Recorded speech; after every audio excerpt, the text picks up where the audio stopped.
This video is sponsored by Wing Technology, your ultimate flight sim hardware solution. Hello everyone, I hope you're all doing wonderfully well today for our next interview, and this should be a really interesting one. We've got Nigel. Please say hello, Nigel.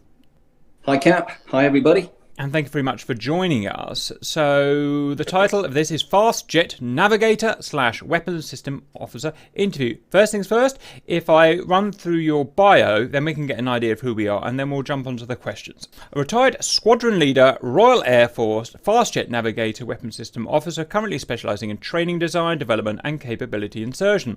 Have flown Hawk, F-4 Phantom, FGR-2, Tornado F-3 in RAF. I've also flown in F-16, Harrier GR-3, Pilatus PC-21, flown in major exercise Red Flag, Maple Flag, and many overseas attachments. Maple Flag, is that Canadian? Yes, it is. Yeah, it's the equivalent of Red Flag, slightly smaller, but similar exercises. Cool. Flown against all of the above, plus against Buck, Jaguar, which I just love, F-111, love, F-14, love, F-15C, love, F-15E, F-18 Mirage 2000, B-1B, wowza, Draken, F-104 Starfighter, Herc, Lynx Puma, helicopters, Canberra, Vulcan, oh my god. Live Russian QRA intercepts versus Bear and Bison. Pretty amazing.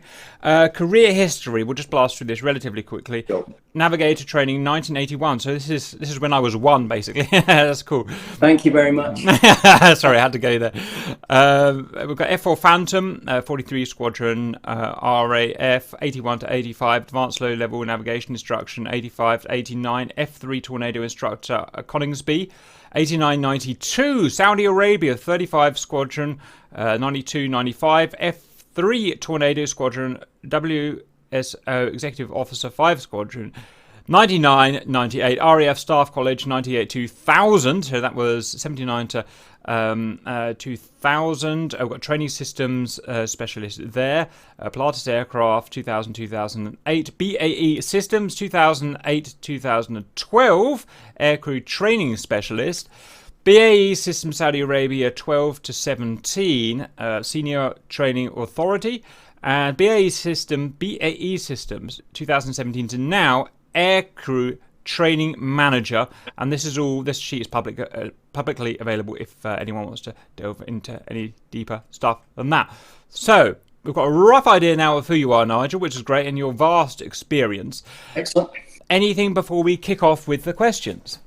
No, go for it. Great. Just so you know, in case you haven't seen one of these before, regards to the questions, we ask of the valued viewers, the public, to give us the questions. It means they can be sometimes a little bit difficult to read because of different dialects and so on, but they are usually genuinely really good ones, rather than me asking you kind of safe, boring questions. Right, so we'll start with what is called number 2 here.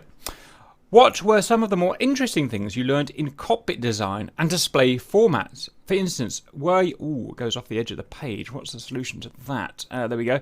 For instance, what were your thoughts going into the field-based on previous flight experience, contrasted with what actually learned in designing a cockpit user interface? Okay, well the thing here was in my bio I said that I'd done staff college, okay, which is a sort of a course you do prior to hopefully getting promoted and all of that kind of thing. But whilst I was there, a friend of mine, an ex Phantom backseater who actually moved over to the mud-moving GR4, he left the Air Force. He did some work for Pilatus Aircraft on a mission system, and they said, we like that, we're developing a new tactical trainer, would you like to come and work for us? So he started doing that, and then he called me and said, hey Nige, we need more fast jet aircrew in here because we basically got a blank sheet of paper, and we need someone to, people like you to come in and design what's going to effectively go on the screens and develop the mission system. So with that on one shoulder and the Air Force saying, stay in, there's a bit of a career going on here, I actually chose to leave. And to come back to the question is whilst in the Air Force, I would never have been involved in cockpit design really, or display formats, unless you went on to some kind of test and evaluation unit. So it was really, really attractive to go to Pilatus, who were building this new tactical trainer. And essentially it was an advanced turboprop that they hoped was going to replace the Tucano in the Royal Air Force. So that would have been large numbers, and hopefully also, other countries like Australia, those kind of countries who were operating the Hawk at the time, the more advanced version, what we call the T2 version of the Hawk, not the T1 that the Red Arrows fly, for example, that it would interface with that. So it looked really good. And when I got there, they weren't even cutting metal at the time. It was all the design elements that went into it. So we formed a cockpit working group, of which they said, Nige, you be the chairman of the cockpit working group. And basically it was a bunch of engineers and aircrew who got together and said, okay, we got this aeroplane that's effectively been designed by some clever people with two brains, but we've got some screens on here in the mission system that we've got to fill up. So what do we want to do? How are we going to do it? So we could start from, okay, the aircraft has got to be a basic trainer. It's got to take an ABO possibly straight off the street, or it may be that the Air Force in question would be flying a Grob or a light piston aircraft or something like that. So it may have to cater for the left-hand end, but it's also got to interface into the right-hand end like a jet trainer. Now, the advantage of the PC-21 is that it was way above any other turboprop, and still is. It could do in ISA conditions, in sort of normal, standard atmospheric conditions. It would do 330 knots at low level. So it was a bit of a blazer. Yeah. So it would potentially start to eat into some of that traditional training that's done by a jet, that's therefore more expensive and things like that. So that's the background to it. So we had it's got 3 big 6x8 inch displays. In fact, the whole cockpit was a total digital cockpit. The only gauge in there, I think, was a triple trim gauge. So we had a set center display, which for training aircraft, you normally have your center displays where all your main flight instruments are. It had a head-up display as well, but the head-up display was not the certified major display. It was the one below. When you go on to fighters, then you can spend a lot more money and get a HUD certified, but for a trainer, it's not worth the money. So you had your center 8x6 inch display was where all the instrumentation was for flying, but the other two, left and right, we could put whatever we want on it. So we were designing an aircraft that could also do air-to-air, a synthetic air-to-air radar in there, and it had a synthetic air-to-ground capability in there as well. So the questions were, well, what do? Do we leave it, for example, as a dark screen? Let's say in terms of emergencies, do we leave an instrument? Do we leave it as a dark screen and the airplane only talks to you when something's gone wrong? The problem with that, from an engineering side, the engineers got really excited and said, that's great. Whereas on the flying side, we said, well, that's not really the way to go, although you can, because the chances are that these guys coming off this aircraft will be going into an aircraft, a jet trainer that the customer currently has, and is probably of, a generation before. And you don't want to have negative backwards training. So we threw that out. But essentially we went with, the green is good. So all your hide instruments, anything that's telling you, stuff that you really need to know, if the digits and the dials in green, you don't even have to read it. Green is good. If it goes to red, then you've got to do something. If it goes to amber, you've got to think about it and do it when it's appropriate. So we had all of that, to deal with right from the word go. The other thing was navigation system. Well, what aircraft is this going to interface with? And we were hoping it would interface with an RAF Hawk or an Aussie Hawk, a 127. So the airplane had a Hawk HOTAS system in it, okay, from the start. Yeah. So we thought, okay, well, let's have a look at that. And it was down to me, fortunately, to go and study all of the fast jet cockpits around, like Tornado at the time, F-18, Harrier, F-16, although that's slightly different than F-16 cockpit, to look at all of that and come out with what the best bits are, bearing in mind that we're not talking about a frontline pilot here, we're talking about a student. So you can't put too much in there. But for the advanced stuff, we wanted to, have something that was going to be intuitive, easy to use. So we picked probably the best bits, we thought, out of all of those mission systems and saw how they work. And one of the questions, it'll be down here as well, someone asked me what's my favorite map was. I ended up, fortunately, going to RAF Wittering to talk to the Harrier guys. I gave them a quick brief on what we were doing, and I said, look, we're now got all these lovely displays, we're looking at digital map. We have the capability to put loads and loads of layers on the map. So we could put rivers on there, roads, railway networks, and you could deselect them if you wanted to. And they came back to us and said, we haven't got time for anything like that. When you're down at low level or whatever, they said, we want to see on our digital map display the same display as our paper map that we planned on, which was probably a half mil map. Okay, because they said we are used to that, and when we look in the aeroplane, that's how we want to see it. We don't want anything fancy. Bang. So that was a good direction for us to go for as well. So there were many things, swapping the displays over, all doing it from the HOTAS, doing it from pressing the screens as well, in case for a younger, a more inexperienced pilot who's learning, he may not be using the HOTAS fully yet, so he has to have the ability to make the same selections off of the screens. So that was really, really good fun. And we had a very, very good, what we call VAPS programming, which is a piece of software that it basically designed the mission system. So we'd go and see him, tell him what we wanted. He would code it. The engineers would go and load it in the aircraft, and then we'd go and fly it. And fortunately, I was also part of the flight test and development team, so I got to fly the aircraft and test out some of the things that we were doing as well. And I mean, the efficiency, we could go flying in the morning, test something out. For example, the central warning panel. Let's have a look at the colors of red, amber, and green. Can you see them when the sun's over your shoulder and all of that? What does the HUD flood out when you've got the sun behind you? Go up there, do a flight, make some notes, come back, go to our VAPS programmer and say, you need to adjust the color of the red. It looks a bit salmon. And he'd do that. And then either later on that day or the next morning, upload the software, away we go, and we'd fly again. So it was really, really good fun. And I would never, if I'd have stayed in the Air Force, I can't see a scenario, particularly as a backseater, where I would have been involved in that kind of design. And there are loads of stories I could tell you about, other parts of the aeroplane as well. But the question was about displays and display formats. That was an amazing description. I had never thought we'd get so much in. No, that's wonderful. That's what people tune in for at the end of the day. Because you'll never hear it anywhere else. No, really good. I mean, just observations from the layman.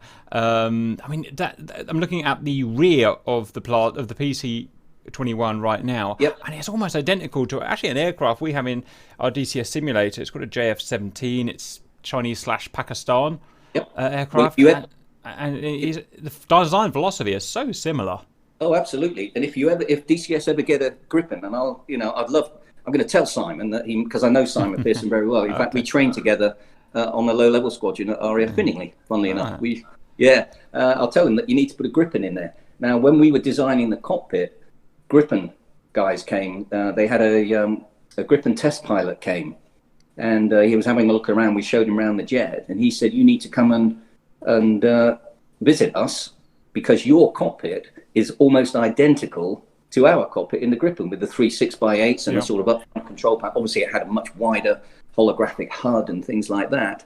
So I got in a car with a pilot friend of mine, and we were going to go off to Sweden and talk to them. But unfortunately, my pilot driving the car plowed us into the side of a fuel tanker. So we didn't quite make it, unfortunately. Yeah, but we were looking at getting quite excited by if you paired up the PC-21 and the Gripen and missed out the jet trainer side of it, you could have a really, really tight, neat training system. And the sort of way you move from a PC-21 into a Gripen would be almost seamless in terms of the cockpit. Obviously, not the complexity, but that's one of the big training issues you get. You have to spend time learning a new cockpit. If you don't have to do that, just the mission system and other stuff, obviously, it cuts down the training time, cuts down the cost. Absolutely. I mean, at the end of the day, there's all that muscle memory you've got to gain. You've got to know where pretty much every button is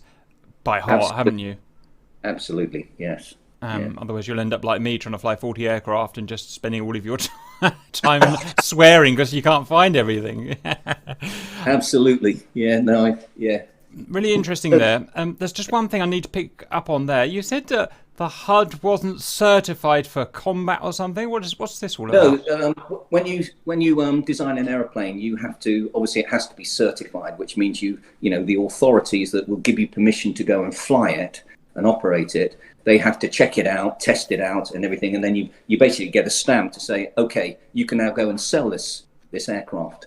And certain things are are more expensive than others. So, for example, if I come back to the central display where all your main flight instruments are, because that's the best place to have it, those are what we called flight safety critical instruments.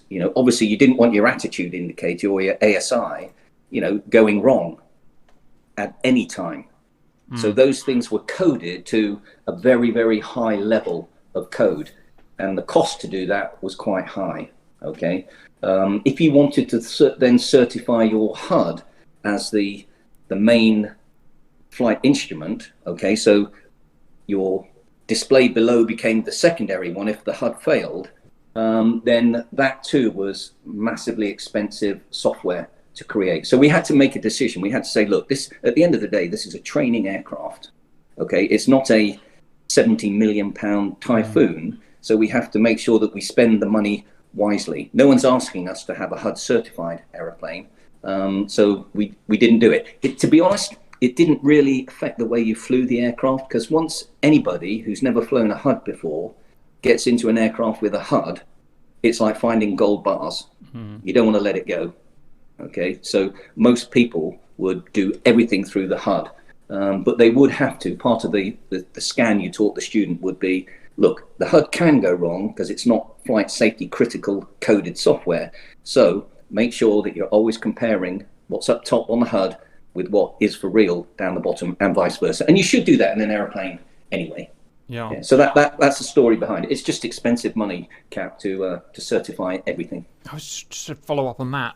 I'm afraid to segue off again, but I remember I was talking to someone not too dissimilar in your experience, but working for a different country, and in there, I think it was United States maintainer, and we got around to the thing of saying, why doesn't this aircraft have a nice simple GPS, system like you would have on your car, for instance, $100 GPS screen? And in fact, I said, why can't you just go and grab, to make it affordable, why can't you just go and grab one of those, mass market TomToms, I think we used to call them, the kind of thing you'd have in a car, plonk it in your fancy F-16, it's going to work because you've driven on your car. He said, no, it's not that simple. Because it's got to go through this regulatory system and kind of like what you were talking about, to get a system that does just the same job and maybe isn't even as good would cost tens of thousands of pounds per unit to add to each aircraft because it has to be certified, blah, blah, blah, blah. So that's kind of what you were saying.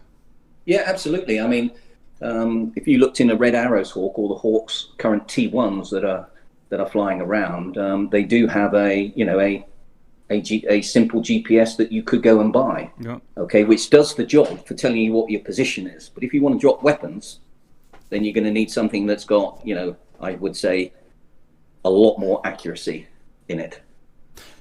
So there are two things on the GPS. It's telling you where you are, obviously, which needs to be as accurate as you can. But when you're in a non-tactical aircraft, that's okay. But if you want to drop something, then for real, then you've got to go to, a couple of levels above that. And that's what's going to cost you in the time and the money. Absolutely. Another example in the PC-21, obviously, we simulate a weapon system, because it's a synthetic air-to-air and air-to-ground radar. So you can bring up the weapon display and you can select your bombs, your fusing, and all of that kind of stuff. But we actually, if we'd have put a weapon, let's say a 3 kilogram practice bomb on that, all right, then to get rid of those bombs, if something goes wrong, the switch that you would press to jettison becomes a 12,000 pound switch. Yeah. Whereas because we're doing it in simulation, the switch looks exactly the same and functions the same, but it's probably, 500 pounds. Or something like that. Well, this idea of simulating, being in the air, being in a real aircraft with all the real risks, but being able to simulate the weapon stuff, that's saving so much dollar, isn't it? It does, and there were big debates. There were big debates in the Air Force, because at the moment, RF Valley, I say at the moment, it won't change, flying the T2 Hawk, they don't do any dropping of bombs or firing of guns. It's all done in simulation, okay, which is fine. It teaches you the right techniques. It teaches you the same techniques as if you had the weapons on board yourself.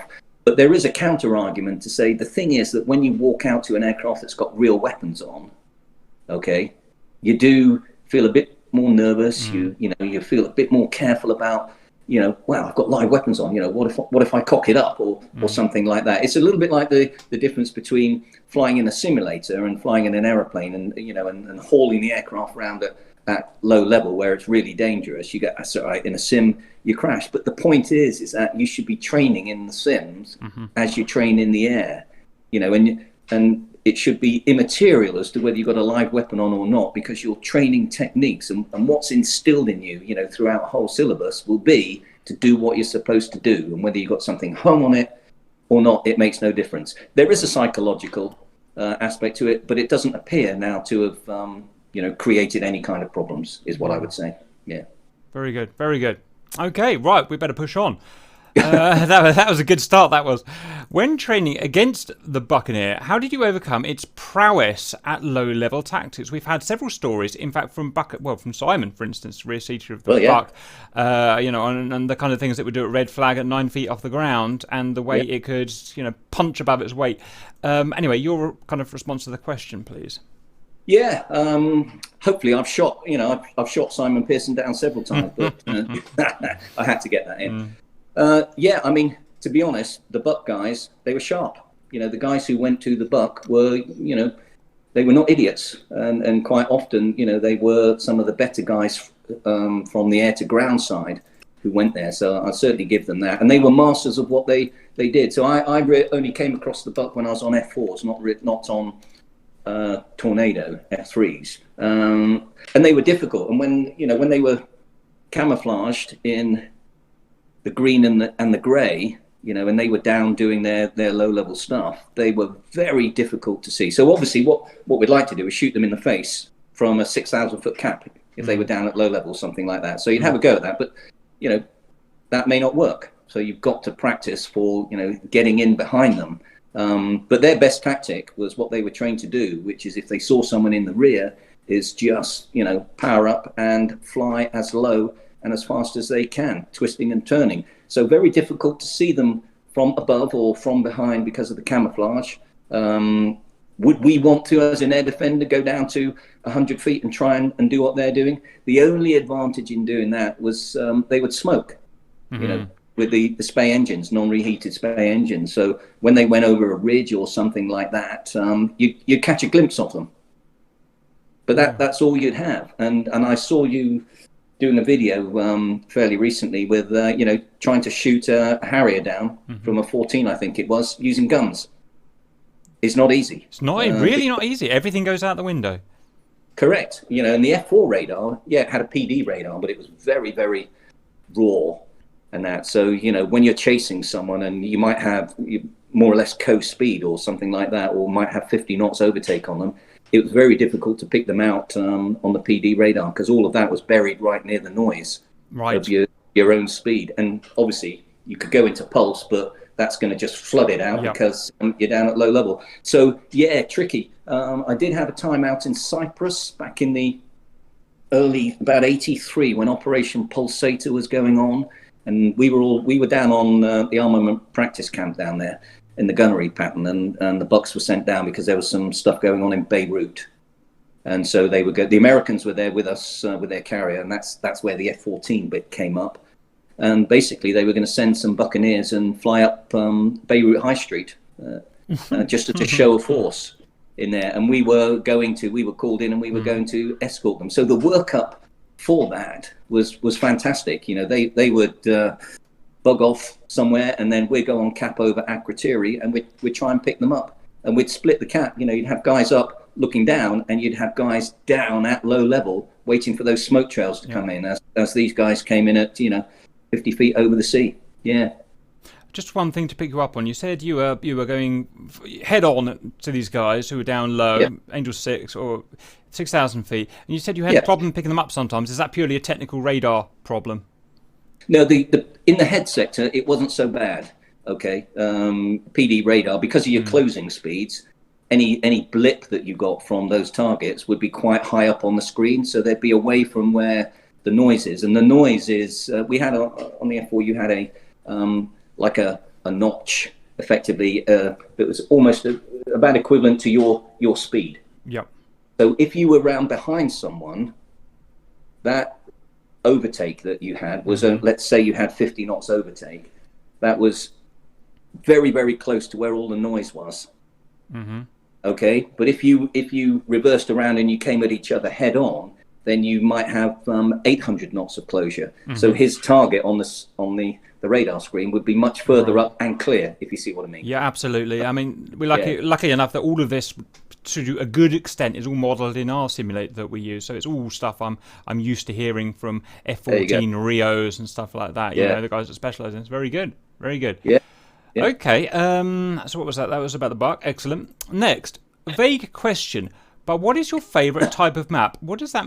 Do you know what that means? I'm not sure, but you know, I did reply a bit cheekily. Well, I wrote it down. I said one that's easy to read and can be shown on a TV tab as it is on the paper. You know, going back to what I was talking about with the Harrier guys, who said, just make it easy, man, because we have the brain power to cope with something else. You know, down at low level.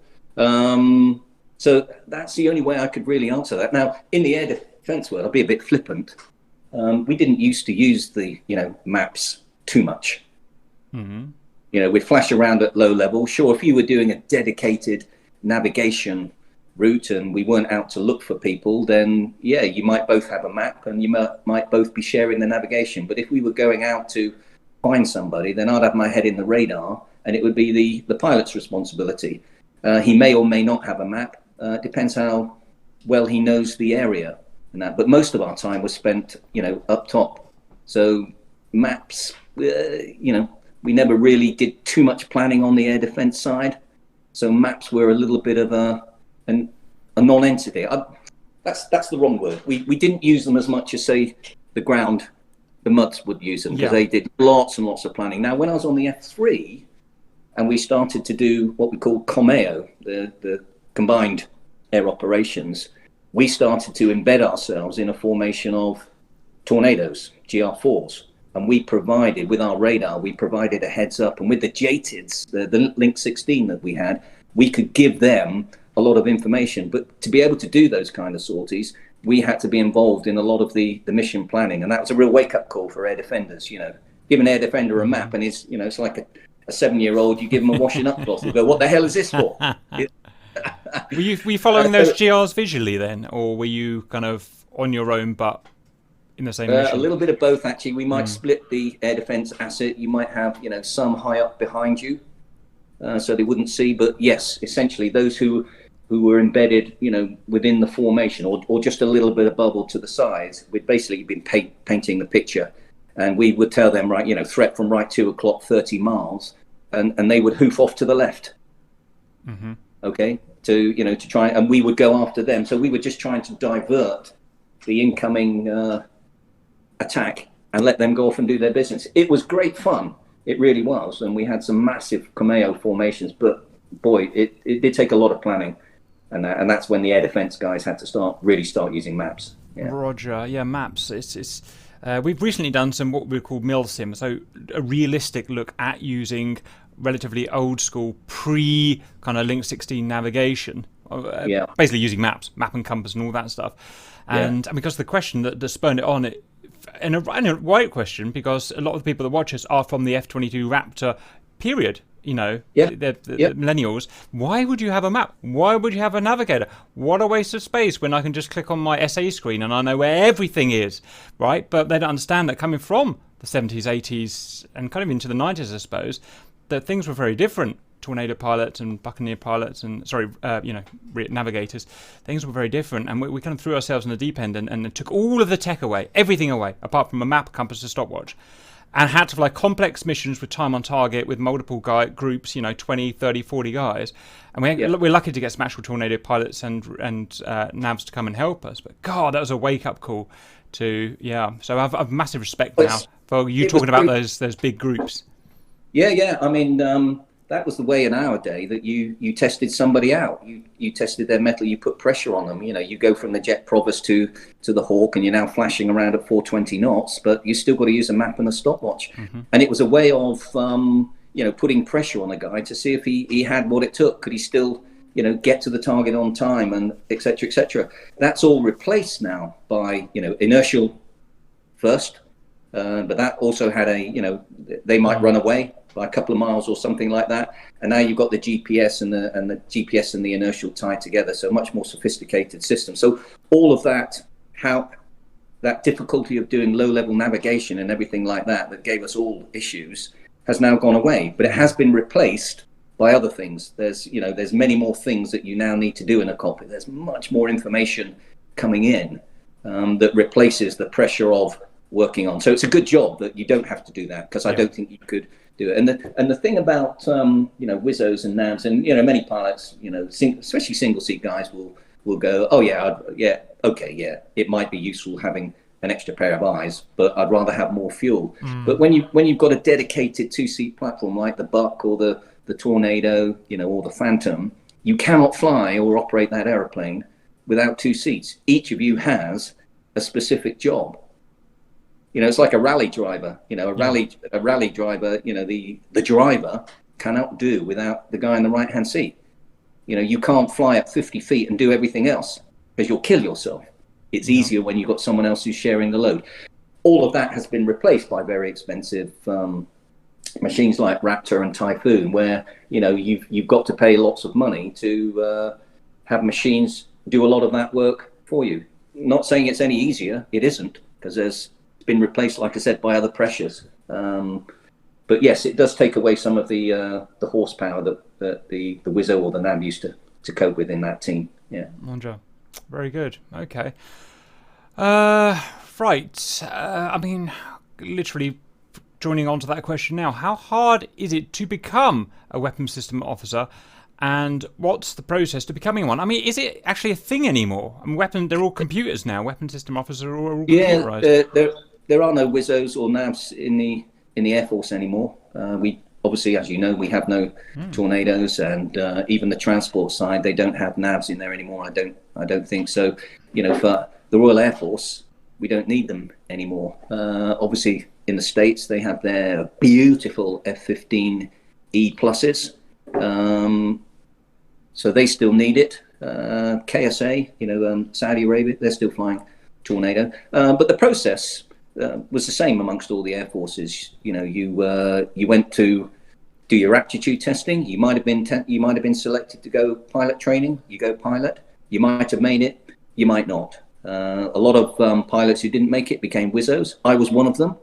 It hurt at the time, especially as I got right to the end of the jet provost phase, and then I couldn't get any further. So I was offered WSO, which is what I wanted, because I wanted to fly fast jet. A lot of WSOs, wear glasses when they first come in, so they'll never get into the front seat anyway. So you go through the selection. If you're selected to go NAV or WSO training, then it's very similar to the pilot. You start off on a low performance aeroplane, and you gradually go higher and higher. You get split out amongst chosen for transport, helos if they take non-pilots in helos, but not many of those anymore, or you go to the fast jet twin seater. But it's becoming a little bit of a rare breed now. Yeah. Okay. Right. The next one. No idea, but let's try it. I probably know you. Can you explain the rules of NAV union dinners? I never quite understood them and got fined a lot. Okay, you're going to have to pick that apart from us, for us. Well, my reply was you're probably overcome by the excitement, the occasion, and maybe adversely affected by alcohol. But basically, NAV or pilot or squadron reunions is where you all get together, from your old squadrons, right, and have a bit of a chat and several drinks, a bit of a laugh, and if you do naughty things, you'll get fined. Right. That's quite funny. So, how long do these kind of go on? So once the NAV guys have moved, is this after they've kind of retired from being NAVs? Not necessarily, but usually, yes. I mean, you can get pilot union dinners, NAV unit, or you get squadrons, where anyone can pitch up, anyone who was on the squadron, engineers, anybody can come in as well. Yeah. Okay, so it's like the kind of thing you do. You have school reunions, don't you? Class reunions. So it's exactly the same thing, Cap. Okay. Yeah, it's just an opportunity to get together and talk with the old mates and have a bit of a laugh. But I bet you're a bit of a nightmare when you get together. So. No, of course not. No, it's like the priesthood, mate. Yes, indeed. Right, 7. What is the one moment that stands out as being your closest encounter? Everyone has one. Closest encounter, an F word moment during your career. Ooh, yeah. I mean, I've kind of had several. I've never had to eject, fortunately. A couple of times I thought I might have to, but after the Falklands War, fairly soon after the Falklands War, they sent the F-4s down to Port Stanley, and they had a temporary runway there. I went down shortly after that had been put together for my sort of 5-month tour down there. And the first trip when you go down there was a famil trip. So I flew with I was only a young flying officer when I went down there. So I flew with my flight commander, a squadron leader, and you just go and do a famil, which is, let's just go out. I'll show you around the island because, it's only about 120 miles wide. If you went up to 30, 40,000, you could see the whole of the Falkland Island. It wasn't that big.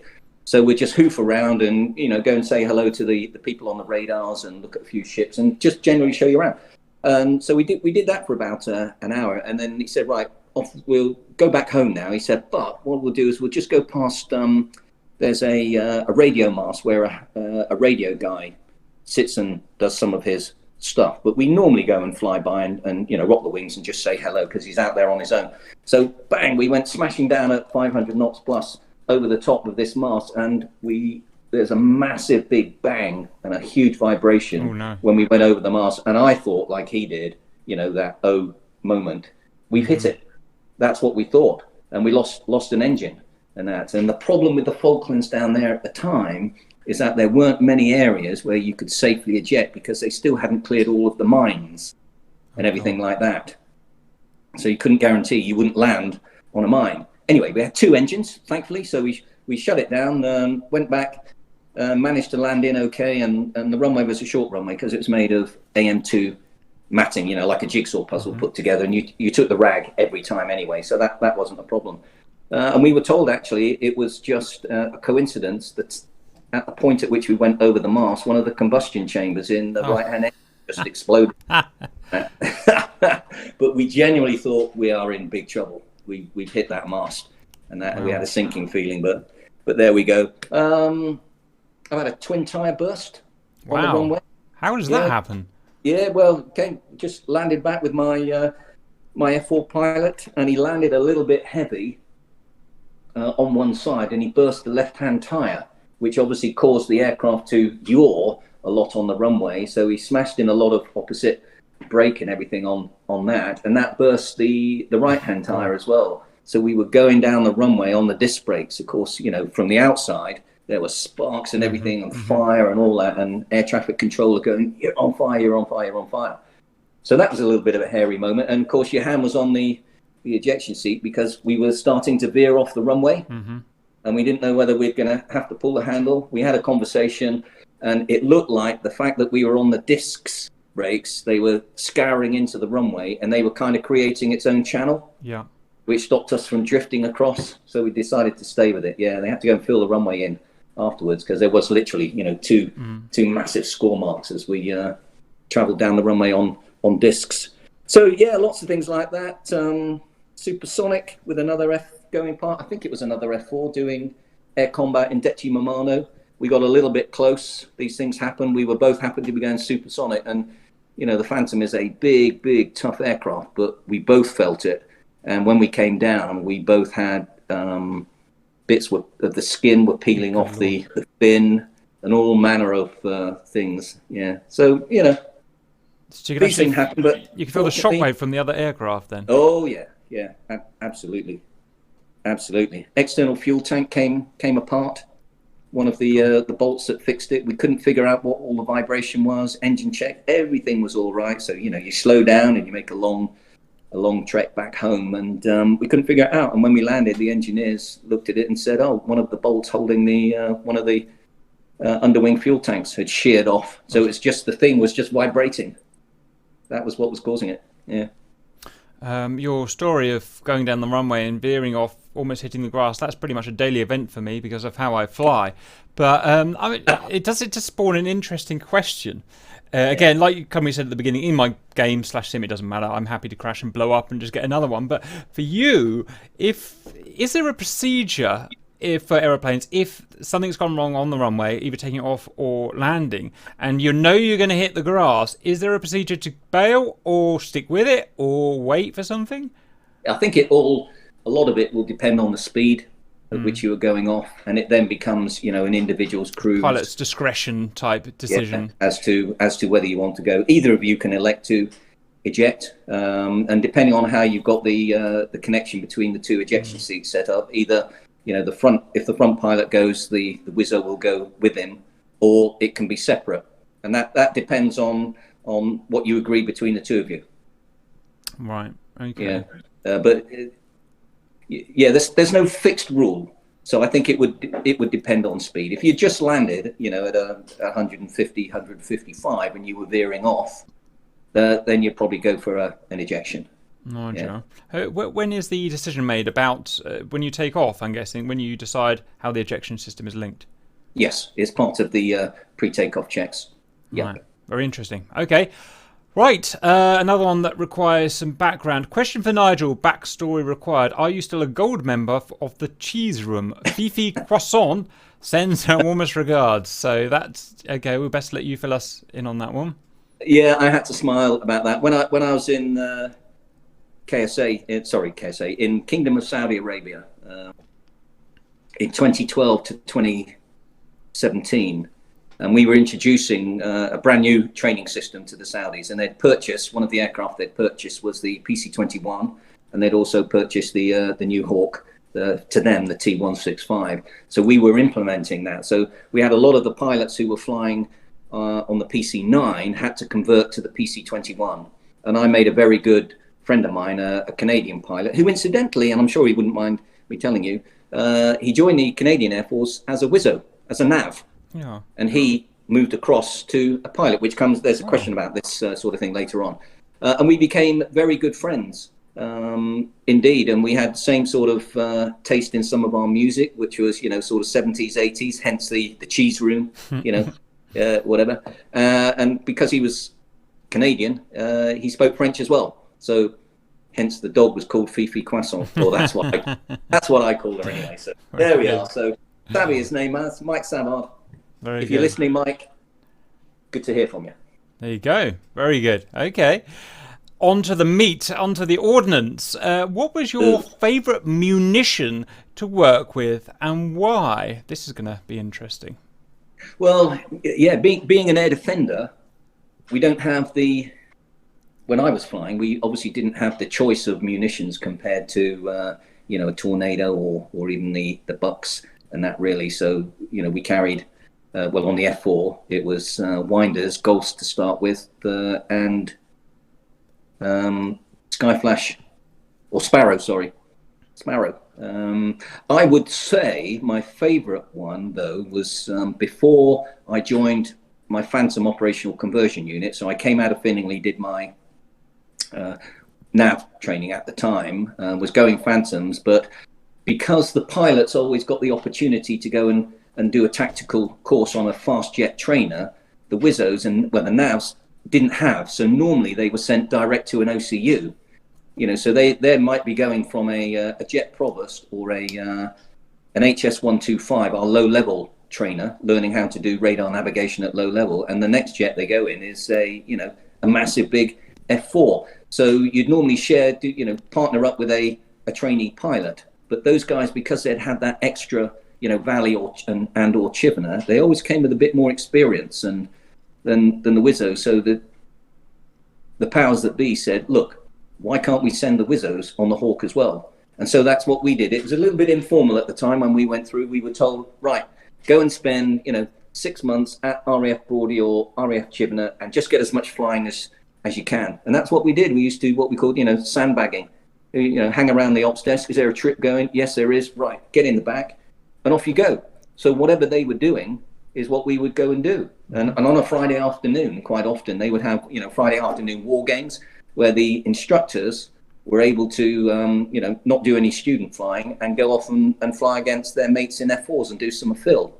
So we got access to that, which was fantastic fun. Didn't have a clue what was going on at the time, being very raw, but, seeing an F4 in full burner just go over the top of your canopy, was great. Anyway, to come back to the question, one of the last things I did at RAF Brawley at the time, which was attack weapons course for the Hawk, was they were firing off the last of their SNEB rockets.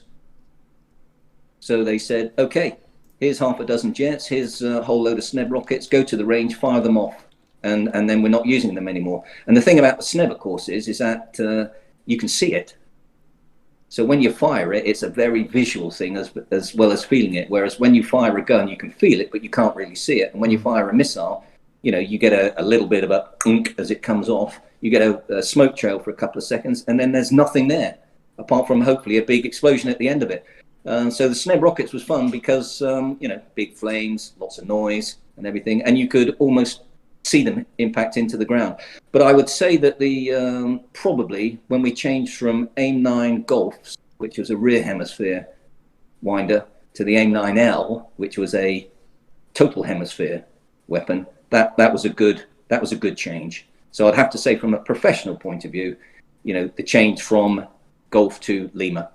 Roger. What were these SNEB rockets replaced with a contemporary rocket, or? That's a good question, Kat. I don't know what they did after we did that, because we fired them off and it was towards the end of our course, and then we were off. And F4s was the only thing on our mind. I'm trying to. I can't answer that question. Roger. Because I'm aware that ordnance does go out of date, and other guys I've spoken to say, "Yep, get on the range and use them before they're out of date." Because interesting, very good. Okay, let's push on then.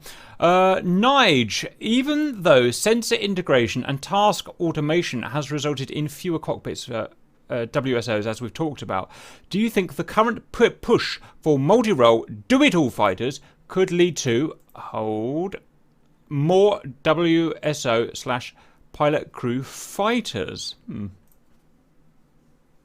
I don't think they will design a brand new aeroplane that will have a pilot WSO in it. I mean, we're now getting into the era of loyal wingman drones, AI, which we can come back to a little bit later on, one of the other questions. Very capable mission avionics.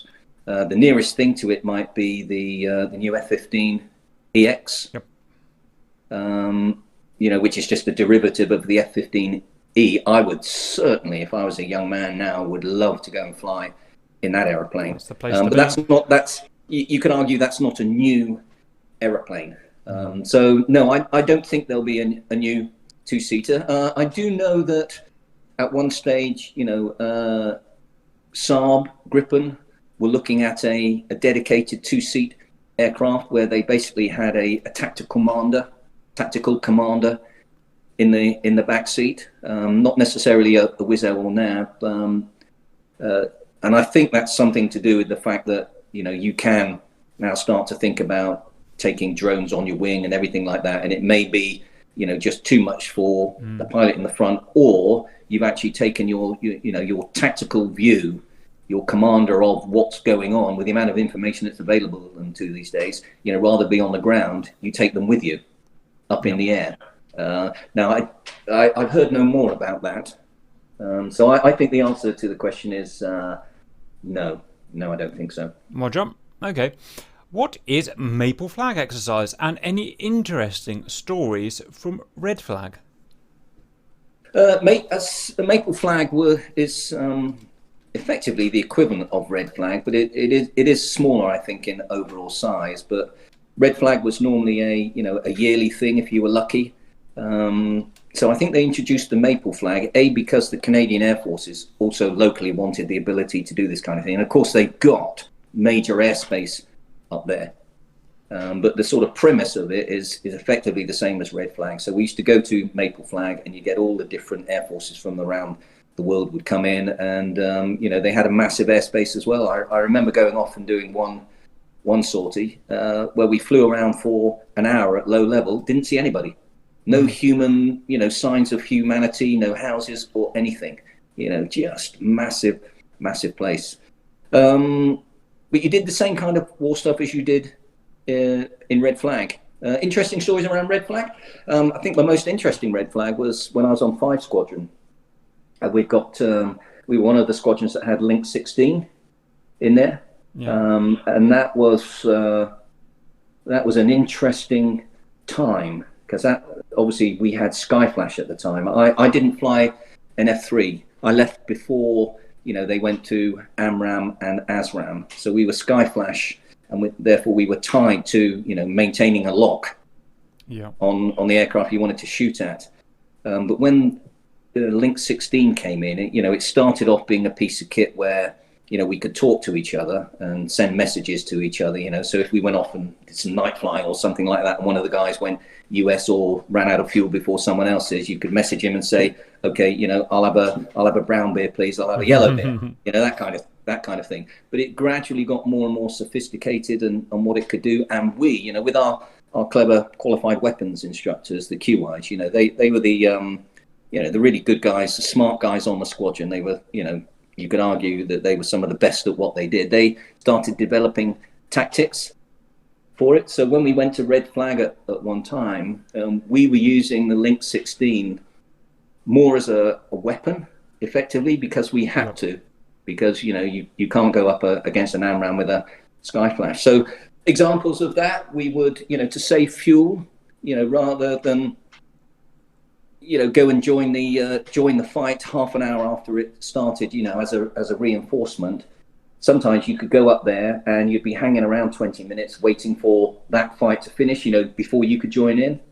So we would actually not take off. We'd sit on the side of the runway, radars all on standby, but the Link 16 up. And therefore we'd get all of the air picture from the E3s and our own Tornadoes. So we could pick the time that we left, that we actually took off, to coincide with when they were just bugging out and we were going in. So it was quite an efficient way of doing it. That was one area. Another area was we were able to try and affect their SA, especially against a single seat guy. Come in close together, split up, start off at 40,000, rapidly go down to 10,000, and that you could argue, but you're destroying your own SA. But we didn't, because we knew exactly where everybody was. But from his point of view, looking at targets that were going left, right, and center and splitting off, we were just trying to destroy his SA a little bit, because we had to offset the fact that we couldn't get close enough because he had AMRAAMs. So we were developing a lot of tactics that way. One of the other ones was, we would sit in the valleys and just wait. We'd get the picture from above. We were told that there might be some F-15Es coming through or something like that at low level. And we'd hide in the valleys, and then we'd get the picture from above and sneak in behind them. And at the last minute, switch on radars, or maybe not if you're going for a winder shot. And so we got some success with that. Now, is that a valid tactic in war? Probably not. That was probably a scenario that was, there to be used in Red Flag. But we did surprise a lot of the people out there, particularly the Americans, as to how we were using initially Link 16, because they were using it just to see where their wingmen were. Interesting. So they were surprised at what we were doing, and it was fantastic. And we had our own debate, in the crew room. Okay, the question was, what would you rather have, AMRAAM and no Link 16, or keep your Link 16 and Skyflash but have no AMRAAM? And you had to think about it, to be honest, because the Link 16 gave us so much more SA. Obviously, the better thing would be to have them all, and that's eventually what they got. But that was after my time. Yeah, that's really interesting, and how powerful Link 16 SA is for any kind of fight, and how it's changed the fight. I mean, just on our virtual battlefield, we had, obviously DTS goes back for years, decades. Link 16 in its proper, truest, most usefulness has only actually been around for about a year now, maybe even slightly less. And even since then, the virtual battlefield, how people fight, interact with each other and plan, has changed so much. Everything's so much more deadly now with Link 16 because everyone knows so much. It's really interesting. And to the point where you use information against others to try and, like you said, reduce people's SA, fool them, play tricks on them, stuff like that. None of this was possible back in the kind of good old days for us. So it's interesting how that's kind of followed what you guys.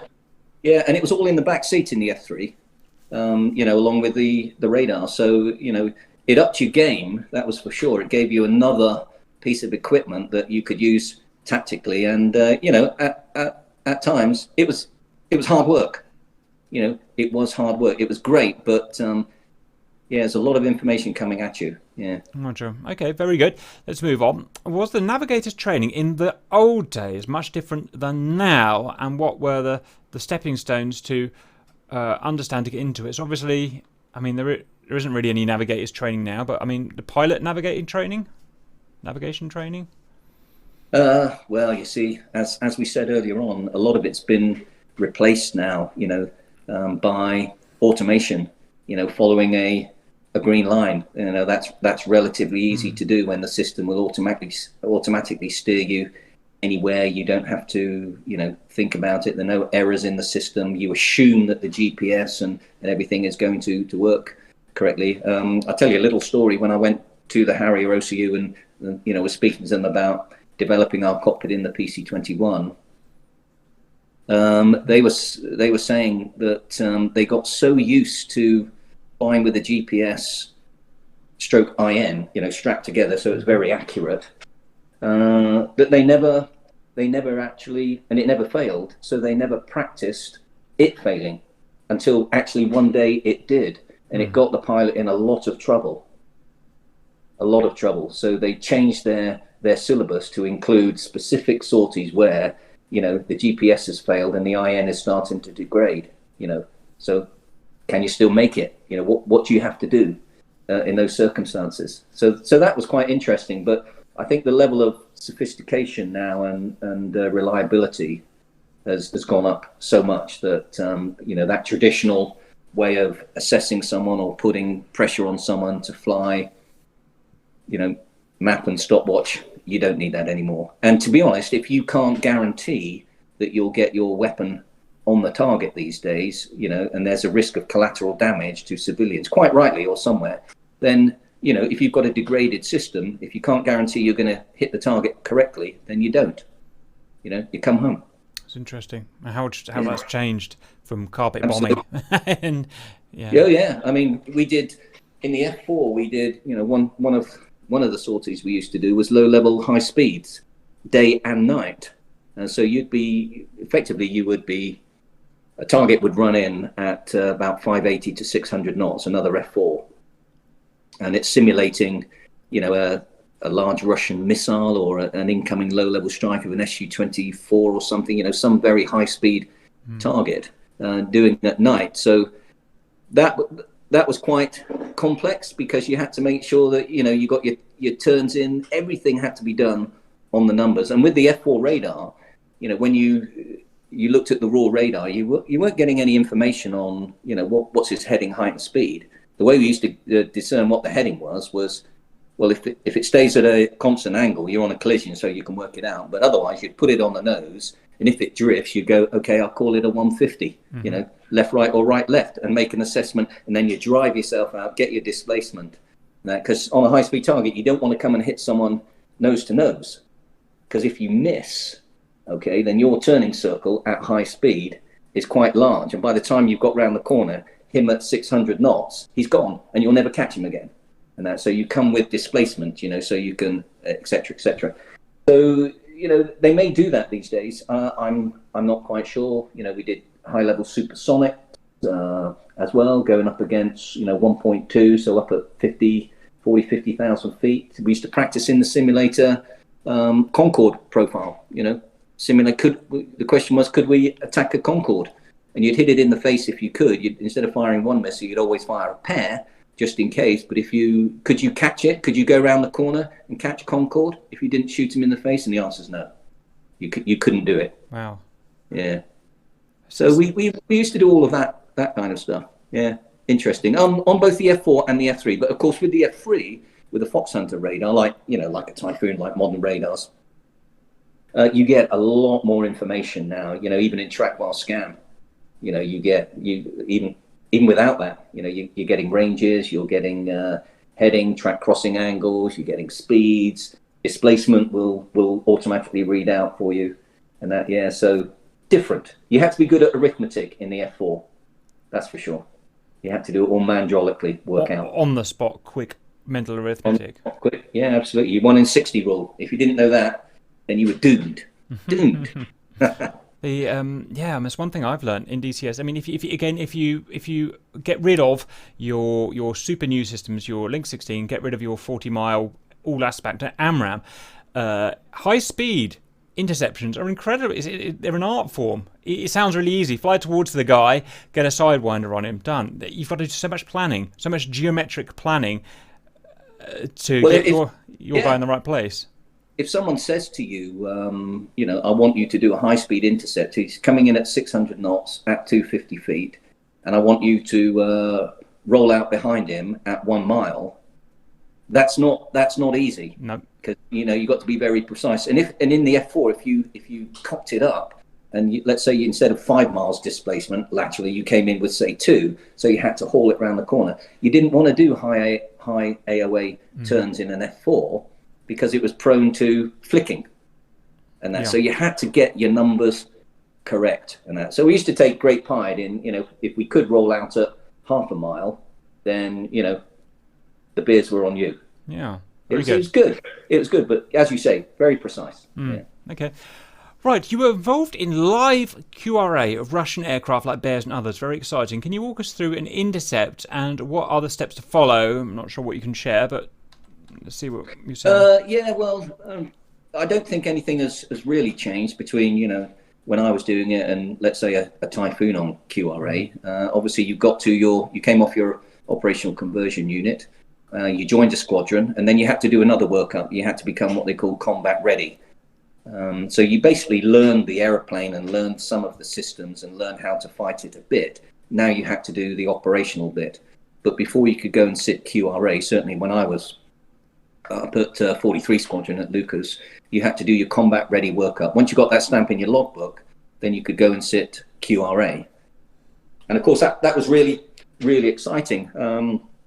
And I do remember that when I was a junior NAB up there on my first time, for the first couple of weeks in what we called the Q shed, the QRA shed where we lived and where the aircraft were hangared, we always had to be kitted up with our immersion suits and everything, even in the summer, because going up north, it can be really, really cold in the water. And I used to sleep in it like many other newbies used to do. It always used to amuse the more experienced guys, because you had to be ready to go within 10 minutes. And, we were scared of not making that. So we used to sleep in all of our kit until we realized that actually you could do it. And that. So, there was a real learning experience. And then it was a case of luck, whether you actually got launches, how many launches you got, and whether there was a Rusky on the end of it. Some guys did a 2.5, 3 year tour, got none. Wow. One flight commander. What we normally used to do was, if you got 10 bears, you got a 10 bear badge. I don't know if you've heard of that. No. So that was one to go for. But as I said, it was just a matter of luck. One flight commander got 0, so we unstitched the 1 on his badge and he got a 0 bear badge. Whereas other guys, they every time they went on queue, they'd get a launch. I think I got 11 in the end. Very exciting. We, lots of kit, and that was a 2-man thing. That definitely, we had to go up there, get very close, particularly at night. And if the bears or bison or whatever it was didn't have the lights on, and it was a dark night, you couldn't see them. So obviously you had to sneak up on radar. At one time, and this shows you how old I am then, this new sort of thing called a portable video recorder. And the spooks came up one day, the intelligence people call them spooks for obvious reasons. And they briefed us up and said, right, we've got this new piece of kit. This is how it works. And we want you to take it in the back seat, because the pilot was flying, so we wouldn't be able to do any of that kind of stuff.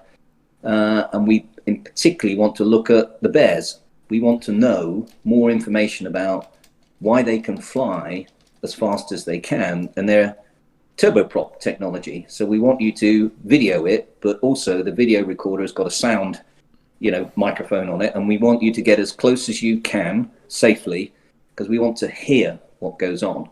And we did. We managed to, on that sortie that I had the video camera, we managed to get close enough to this bear, videoed it, and you could actually hear the engines. They sort of throb a little bit. So we got as much video as we could, and you'd had Nikon cameras, very expensive Nikon cameras, and you took lots of pictures of, so the spooks could work out were these aircraft changing new aerials and things like that. But when we got back, they met us, and thank you very much, we'll take that. And we never saw them again. We didn't hear what had gone on, what they'd found. But that was exciting too.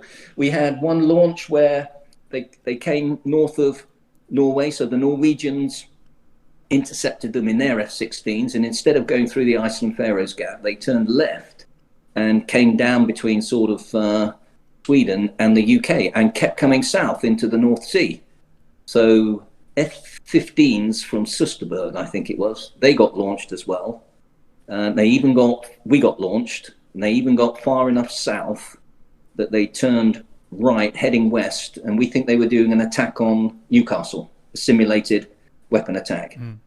So they got close enough south that even a Lightning managed to launch himself up. And the Lightning said to me, I haven't got much time up here because they didn't carry any fuel. Can you please take a picture of me? Because they never got much chance to do that. So in the picture, I think I had F-15, Lightning, and F-4 all around the bear. Yeah, exciting. And then they poked off and went and did their Iceland-Faroes Gap thing as well. Yeah. I've got so many follow-up questions. First, did you use your own radar, or were you reliant on a ground-based radar for the Intercept? No, normally you got vectored. You got vector and a height. Picking them up visually. Quite often, yeah. I mean, they had intelligence, obviously, probably from some ground radars that they were coming by. But obviously, in order to get the information you wanted, which is what the door numbers were, and anything else, you had to get in close. And we could do that. We could do that with our radars. Yeah. Roger. If you can see them visually, you would turn the radar off, because we don't want them looking at us either. But obviously at night when it's really dark and they've all turned their lights out and whatever, you just do a stern attack, sneak up on them and get as close as you can.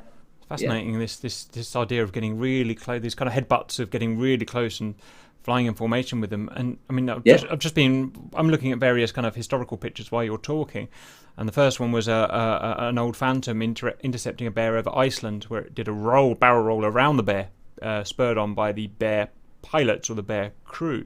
And then the next picture was an F-22 Raptor headbutting another bear, and it just shows this thing's been going on for decades. This idea. I mean, what are these bears doing? Well, I think a lot of the time they're obviously int gathering.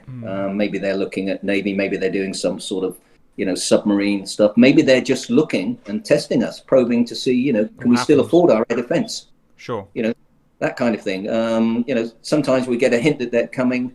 I once did a 5.5 hour sortie because with tanking and that as well. Tanker went home, and we were more than 200 miles away from the west coast of Scotland, over near the Iceland-Faroes Gap. And the thing about the F4, the FG1s that we had up at Lucas, is we had no HF, and we had no IN, because they were all in the FGR2. Wow. We had a thing called an API, Airborne Position Indicator, and I mean that was really quite old. And basically, you put your position in on the ground, or any time you liked, if you knew it, and you fed in what the wind was, and the cogs and the gears and the little mouse inside would run around a wheel, and it would give you an air position. But it was only as good as the wind you put in, the position you put in, and the wear of the gears. So to be honest, it used to run away like nobody's business. So how did that work? Was that not IN based then, or was it Doppler based, or?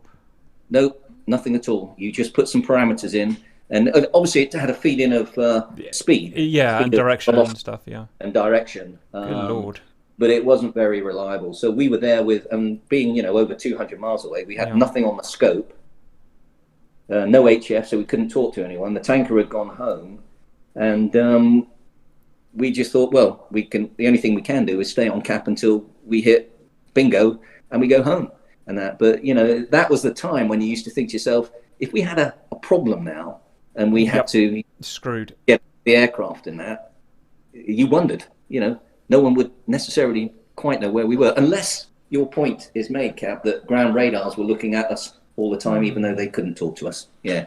Really, yeah. But it concentrated your mind, that's for sure. Interesting that if you'd said, if you were 20 years older and you said you were doing that in the 60s, I could understand maybe, but when you were flying these things, I would have assumed that they would have had super duper IN systems. Everyone would know, exactly where you are.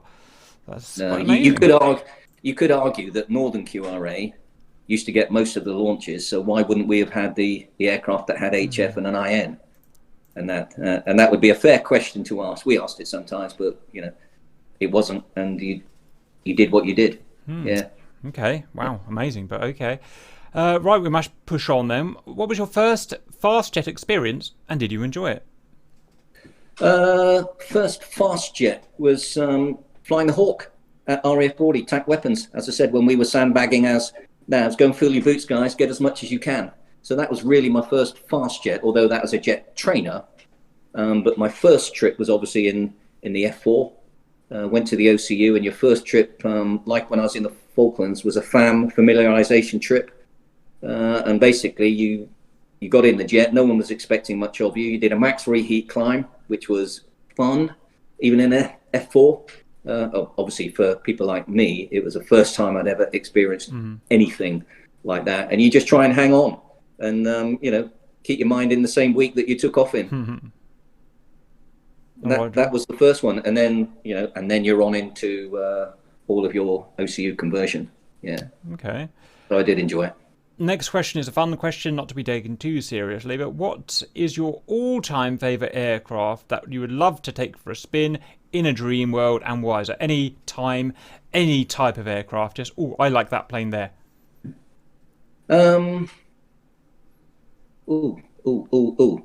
having flown in an F-16, which was a glorious trip, it was only one trip. Can I tell you a story about that? Please do.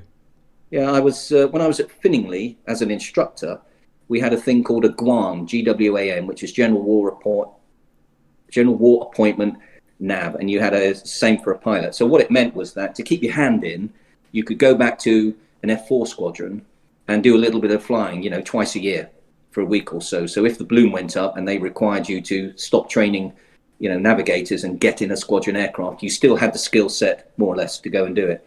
So one July, I went back to Lucas, and I was sat in the crew room going through the manuals again, and the phone rang, and someone answered it, and they turned around and said, "Anyone want to go and fly in an F-16 tomorrow with the Dutch General?" Colonel, in fact, he was. And no one answered. I looked around and thought, "You're joking, aren't you?" So I put my hand up, and they went, "Okay, tick, go over there, get all your gear sorted out, and be there tomorrow when they tell you." And it was a 4-ship of F-16s, and I was flying with the Colonel, who was number 4. And he had a problem, which he admitted was his at the end. He messed up the inertial lineup, so we had to catch them up. But I've always wondered why Americans and that look so, particularly F-16 guys, literally look so cool when they get out of their aircraft. Is because their air conditioning system works on ground power. So as soon as you get in the aircraft and close the it's ready to go. It's ready to go. It is cool as anything, and you just didn't sweat. And in that lovely 30-degree, reclined seat, and you had a side stick control. And because I've done pilot training, up to a point, I could fly. That wasn't an issue, and it was fun. It was just such a beautifully comfortable airplane. Got my 9G ticket, everything. So that was good. But unfortunately, I only ever did it once. As I said, I flew in the Harrier GR3, noisy, little bit uncomfortable. Very impressive takeoff, good acceleration, but the really good thing was I got this trip when I was in Dechi Mamanu, and we were doing the combat stuff, and they had some Harriers there, and I think it was a Kappa Frasca range they had there. They said, "Anyone want to come and trip in a T2 or T10 was it at the time?" So I put my hand up. Yep, got it. And so we went and dropped some bombs, and he said, "Right, if you thought the acceleration was good, watch this." And he had his other formation get ahead of him by a couple of miles. He accelerated, and then he basically viffed it, broke. And that was like taking an arrestor gear. It really was. You were kissing the airspeed indicator on the back panel. Very, very impressive. They wouldn't use it in combat, I don't think. I've never seen a Harrier use viffing in combat. I've never heard of it. No. But people talk about it. Anyway, come back to the question. At the moment, right here, right now, before I get too old and can't get in an aeroplane, I really think I would like to go in an F-15 EX, the new one that's just coming on. I love the F-15. E. When they were talking about replacement for F4s, and you know the stories, I'm sure. They were looking at F-14, too expensive with the Phoenix missile, etc., etc. And they were thinking of F-15Es. I would love to have flown F-15Es. I might even have enjoyed the air-to-ground side. But I think that EX, to be honest, you know, with what it can carry, 12 odd air-to-air missiles plus, that's what you need. Yeah, I think it's a wonderful, wonderful piece of kit, and I'm so glad that they kept, you know, a quote unquote legacy plane going with, you know, new airframes. I think it's absolutely wonderful. Well, it's a testament, isn't it? It's a testament to the design, and it's, you know, it's got the new big F-35 screens on the back. We've been experimenting with that here, with, you know, wide screens for Hawks and things like that. A Typhoon trip would be nice, of course it would be, but I think if I, as a backseater, F-15 for me. Yeah. Okay. Very good. Right. What was it like being stationed in Saudi Arabia, and did you enjoy your time there? I went out there twice, actually. I went out when I was in the Air Force on secondment.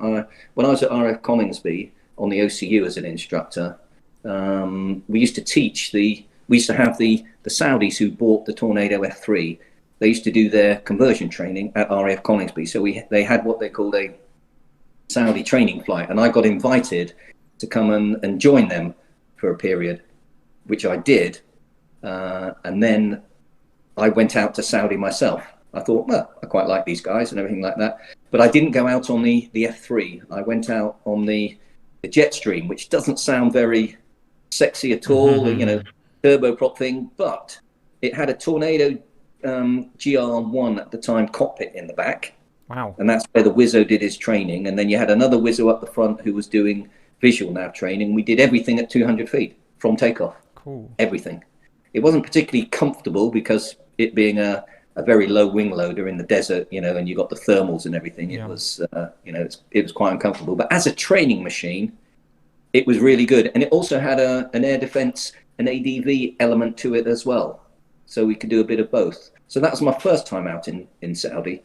And of course, you've got the tax-free wages and all of that kind of thing, which is sort of nice. And then the second time I went out was, I didn't expect to go out again, but just after I joined the company, having come back from Pilatus, I had an opportunity to go out and, you know, introduce these new training aircraft to the RSAF, and one of them was the PC-21, and I knew it very well and loved that aeroplane. I thought, yeah, I'll go out and do that. So I went out and did that for 5 years. Roger. Okay, very good. Could we get a basic overview of the weapons system officer's duties, if there is such a thing, on either aircraft that you decide to talk about?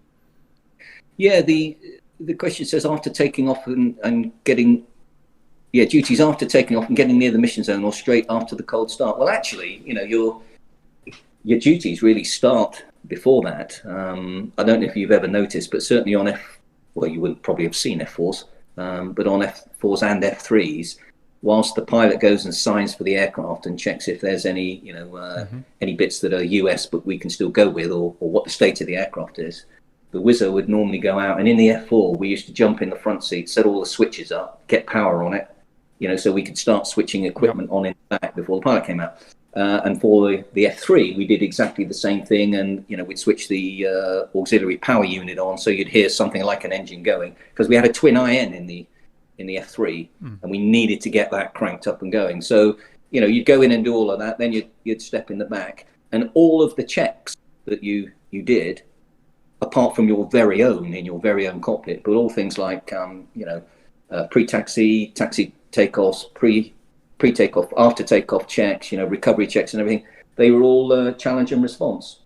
Roger. You know, so constantly you were acting as a team. When we used to do simulators in both aircraft, you know, you have to go and do a simulator once a month or something like that to stay current on emergencies. We used to do reverse crew rides where the WSO would go and fly in the front and the pilot would fly in the back. And the reason for that was to get an appreciation on, you know, on what goes on in each cockpit.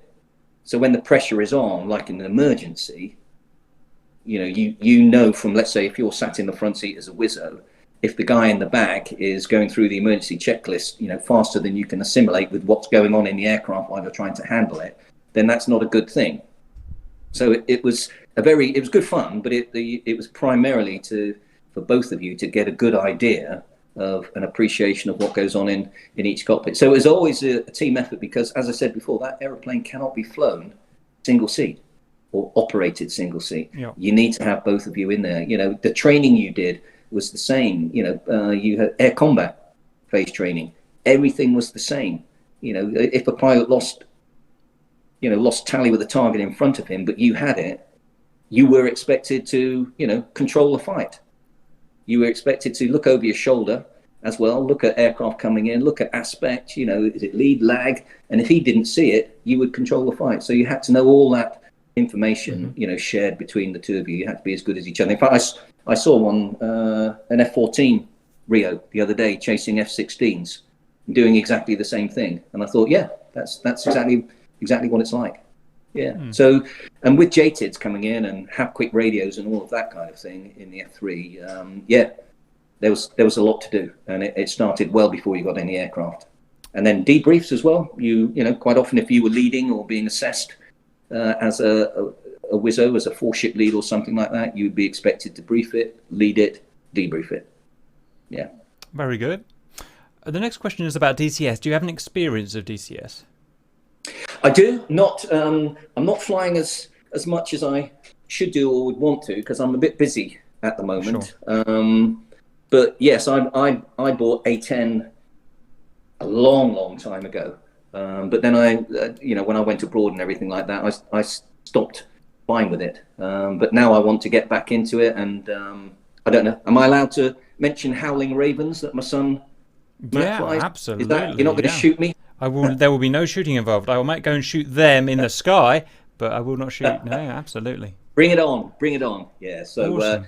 He's running Howling Ravens, and I've said to him that I'm going to get my acting gear, and if I can pass your OCU and get accepted, I'll come in and do some flying. That would be awesome. Yeah.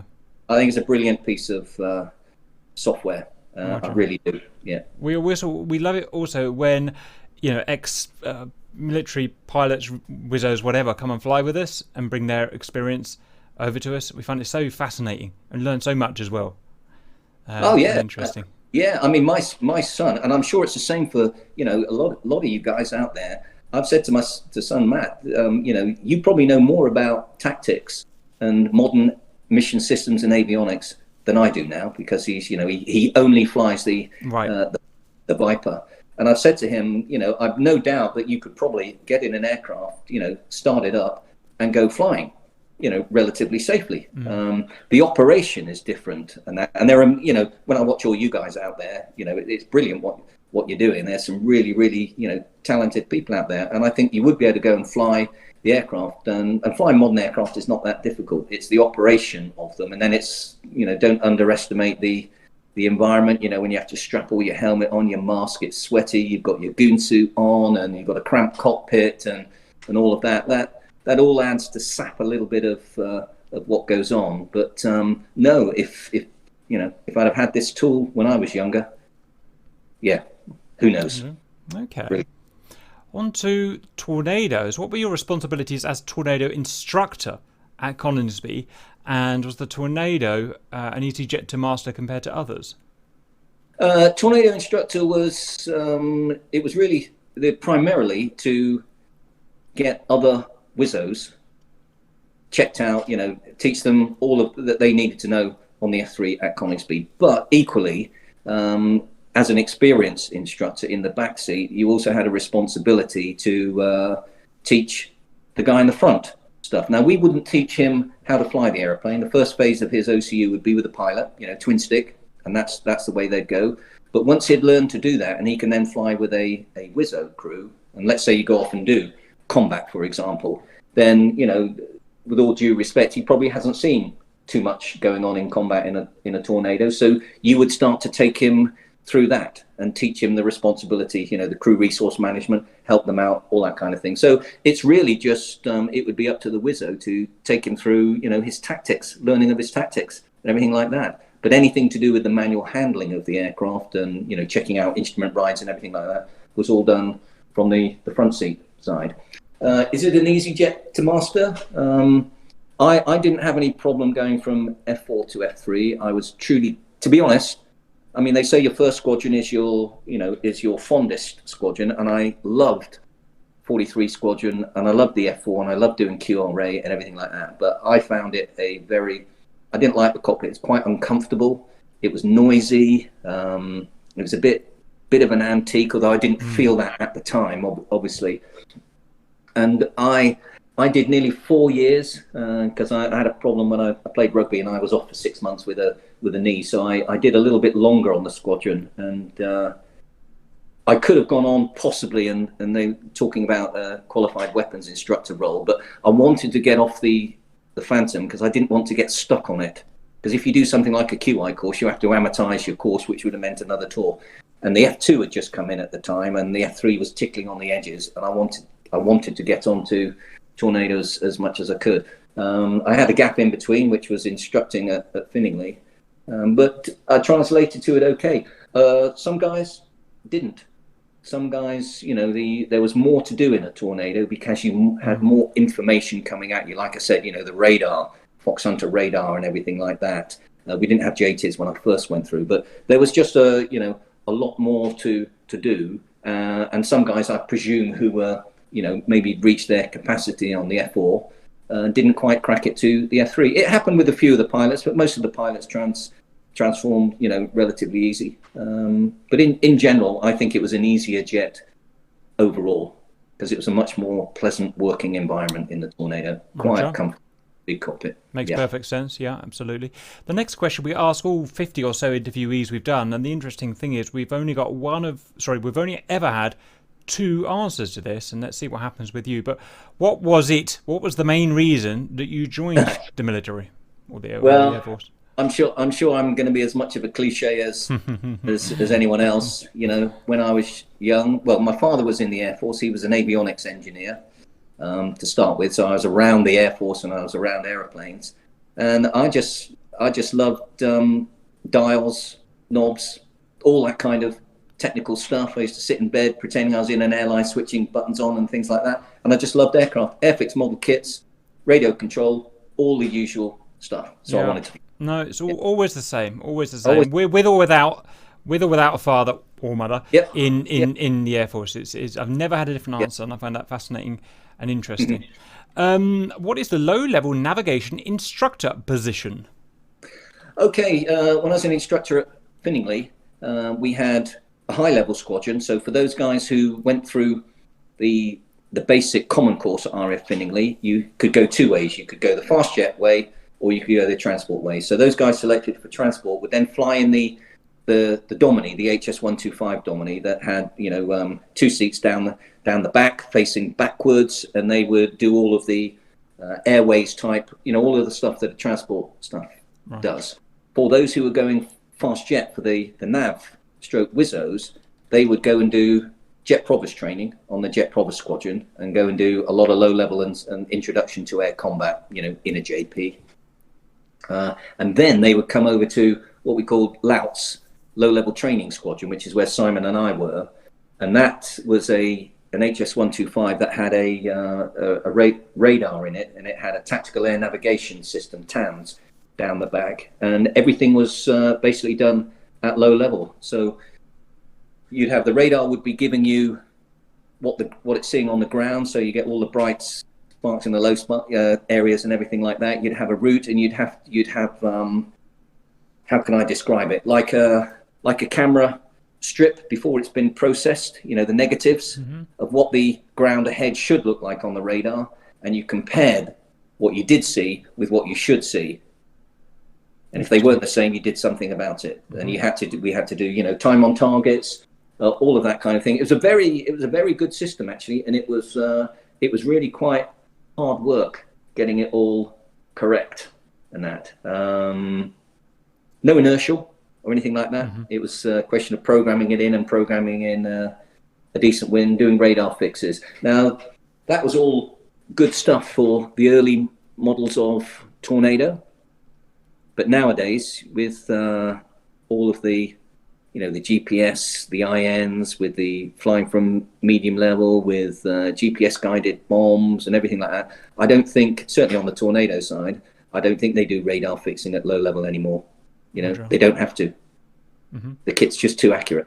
In fact, if you did a radar fix, you're probably introducing more error. That's funny, isn't it? But we come back to, well, what happens if that fails? But it would appear not to. So I don't think they do that level of that kind, certainly not that kind of navigation anymore and fixing. But it was a really good introduction, and basically put pressure on the guys in the low level environment. And then you decide on where they were going to go from there. And you either in my time, you sent to Buccaneers or F-4s. Yeah. Roger. I just had my wife run upstairs to tell me that she's just landed her first plane on DCS. So following in the footsteps, she's doing better than me. You've got your wife playing DCS. Yep.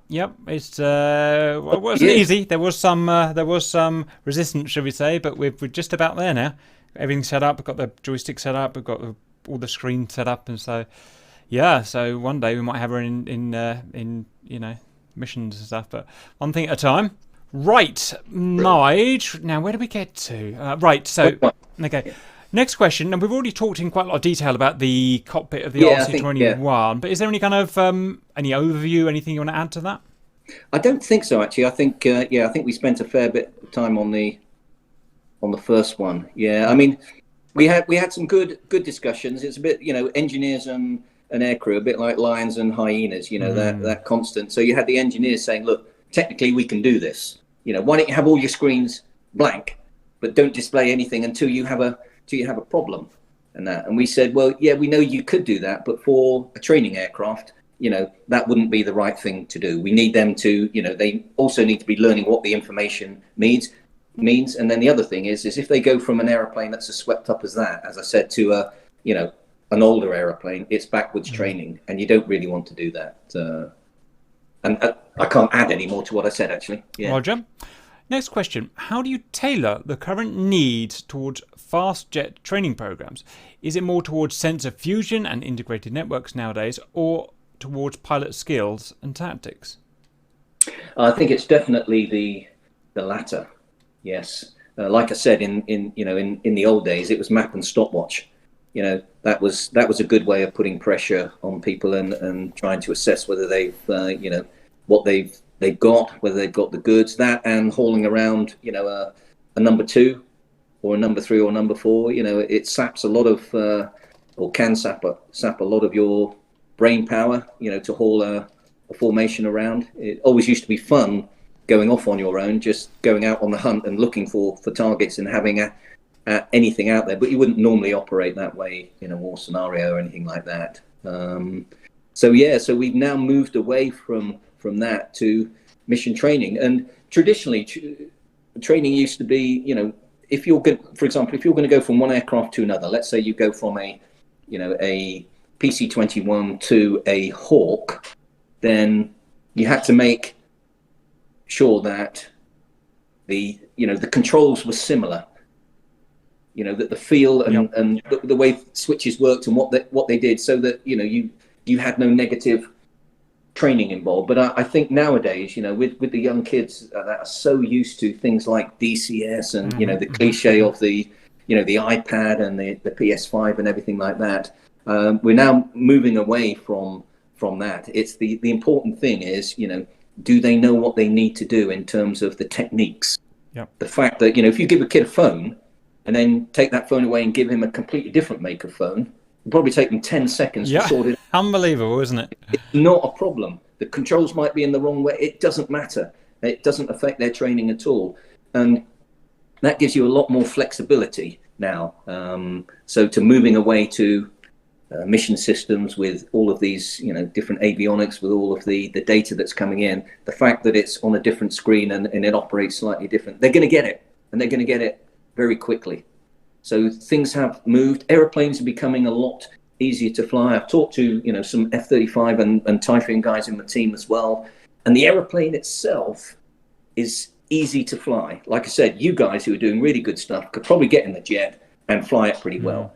It's the operation of it and making, taking in all of this information, playing around with it and making a decision. And a decision is better than, an 80% decision is better than no decision at all. And that's where the training is tending towards now, is your ability to handle lots and lots of data, because you don't have to worry about the airplane so much more. And that they still do, when you still go through training, you still do you've got to learn your straight and level and how to throw it around a loop and things like that, because that's good. It teaches you to play with the aeroplane, get confidence in it, etc., etc. But it's really all about systems these days. Yeah.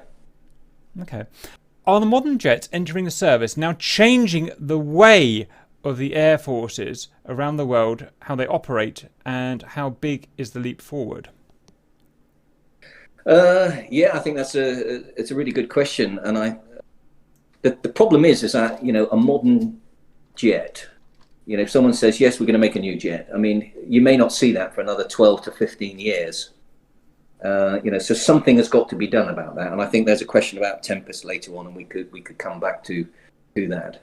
But I think the drone technology, loyal wingman, and AI, I think is one that's going to be changing things quite rapidly. I really do. I think the age of, I'm going to be a little bit forward up here. A lot of people might disagree with me, but let's say in 20 years time, 25 years time, someone talking about a new frontline fighter, will it be manned? I'm going to say I don't see any reason why it should be, to be honest, because the pace of particularly AI is really just accelerating like crazy.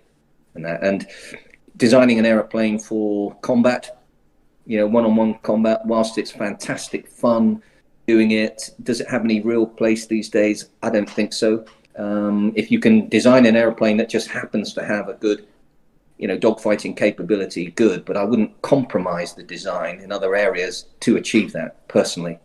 Because I think it's all going to be about, carrying drones around with you and just get those missiles on and get them off. And do you need a pilot to do that? At the moment, yes. Future, I don't think so. So things are changing. It's just that it takes a long time to make a change to an aircraft, and then you get things like the F-15. 50 Back to years, basics. Yeah, 50 years, and they're just about to produce a new version. And old guy like me is going, do you know what? I'd like to go and fly that. And a lot of the younger guys would go, I'd like to go and fly that too. So there we are. There we are. Excellent. Leads us beautifully into the next one. Is the man behind the stick of a UAV like a Reaper drone? Are they a pilot, or are they a WSO? Are they an overpaid gamer? Are they an Air Force member? And what position is he or she sitting on? It sounds like you could insult several different people in that question. I remember when I went to a conference in the States around about 2011, and I was listening to a presentation. It was about drones. An F-16 pilot stood up and said the only person who can be a Reaper pilot is a fast jet pilot. He said they're the only people who are qualified to do that, and I didn't agree with that back then, and I don't think that's the case now. I don't know whether it was a bit of, well, we're the only guys, we drop bombs, so therefore don't step into our territory or something like that. It felt a little bit like that, but the way that they're operated, I don't think you need to have a fast jet pilot to do that. But I do think in many areas you do need to have someone who does understand flying to a certain extent. Yep. And that, so that may only be 30 hours in a Cessna or something like that. But at least they would understand some of the basics to identify something is going wrong. I certainly don't think they're overpaid gamers. They've got a definite job to do. There's no doubt about it. And when you strap serious weapons on a platform, you've got a serious job, and it needs serious people to fly it. I think the more important person is probably the guy sitting next to them with all of the systems in there, and the guy who sits behind them calling the shot, takes command and is running the show. That's the important thing about it. I mean, I did UAV. I worked on the Hertie project back in about 2010. The BAE system, basically a big motor glider that had some UAV stuff on it, and I was down in Australia for a few months, and we were testing that out. Now, in terms of did you need a pilot, we we could control it, but that was a last resort. Everything was done automatically using a form of AI. So you cranked up the engine, it taxied out. We'd been out and we'd surveyed all of the taxi route it would take, surveyed to high accuracy the runway, the position, the center line, and everything like that. So you could give it a flight plan, and it would taxi out itself, get onto the runway, obviously take off, go fly, come round, land again. And we had one instance where there was a hell of a crosswind going, and it would have been very, very difficult, I think, for a human pilot to have flown this thing with a big wing and everything like that with a massive crosswind. And this thing automatically did it, and it didn't deviate by more than about 3 feet off the center line. It was very, very impressive. However, it wasn't a Reaper, and it was designed to do a slightly separate job. But what it did is it showed, I think, the capability that is in there. But you can either make a decision and go, there is no way of flying this aeroplane, so you don't actually have a pilot involved. Or if there is a way of flying this aeroplane in a standby mode or something and flying it traditionally, then I think you need to have someone who's had some experience. But does it have to be a $70,000 a year F-16 guy? I don't think so. Well, that's a really interesting point. But the main thing I picked up from there is that, for instance, if you are on a bombing mission over Afghanistan, a legacy plane, an F-16, whatever, or a stealth plane with a man in the cockpit, he has his briefing at the beginning, but the decisions are essentially his. Should I take the shot? Should I not take the shot? It depends on what he sees on his T-pod and whatnot. One thing that you've said that I haven't thought about before is if let's say it's a Reaper drone, you've got a relatively young guy, and relatively maybe inexperienced compared to the legacy aircraft pilot, actually pushing the buttons, but what he has is a CO standing behind him, kind of making the decisions. I never really thought about that, right? So you, in some ways, you don't need that fast jet pilot, like you said, who has all the experience and the ability to make really big decisions. When you can have the CO behind who can monitor a whole bank of Reapers. Yeah, absolutely. Rules of engagement, even when you're flying, can be quite difficult sometimes. If they're not set out properly and followed properly, it can be sometimes difficult to get permission to drop something. But as you say, quite rightly, normally you go up with a brief, you know what the ROE are, and you do it. So the problem's not there. And I'd sort of come back to right at the start where I'd heard that in the past that, the Gripen might be going for a 2-seat aircraft, but with a commander in the back, and that kind of brings you back to this same kind of scenario. Yep. Yeah. Would that be only one in every 10 Gripens has a commander, or that's how I see it, or have I got that wrong? It could be. I guess it depends on on what the level of integration is. How powerful is your JTIDs, or your MIDs or your data link? How much information can he control? Has he got Gripens, and has he got half a dozen drones on his wing as well? And if people are thinking that seems weird and backwards, it makes perfect sense to me to have your commander upstairs, because when you're in the cockpit, you see so much more that you can't at base. You see the weather, you can see, you can get almost that kind of sixth sense that you simply can't get down on the ground. That's right. And if you've got a fast changing war place going on in a small part of, a bigger picture or something like that, it might be an advantage to, to take your commander in the air. I don't think anything's going to come off it, but I do remember them looking at that kind of thing. Yeah. Okay. Right. What is your position at BAE Systems? We've had 2 of your colleagues on actually before at the moment, and do you enjoy your time there? I'm an aircrew training manager, responsible for many areas of sort of current and legacy training. We're a group of us, we're a little bit like what we call a shared service. So if someone has any questions about flying training or anything to do with that, okay, let's tap into the aircrew training team and they can give us some answers. If if there's a new bid coming up to sell some, training aircraft somewhere, then they would come to us to put the aircrew training side into it. So, we might look at training needs analysis, look at what the customer's got, where does he want to go? So this is what you need to do. We might produce syllabi, we might produce courseware, all of that kind of thing. That's the sort of day-to-day-ish type stuff. Things I'm getting involved in is the use of VR. and AR in flying training. You know, big sims with big domes and lots of expensive projectors are inherently expensive, and they're not very transportable. I think we're getting close enough now in VR, and you guys have seen that as well. And I've seen it. Playing DCS with a VR helmet on is, you know, it's pretty good. It's got some disadvantages at the moment, but I think given time, they're going to be sorted out. But that is the way forward, and we're already starting to, you know, put in place training systems that will be based on VR. Yes. Okay. The next one's a big one.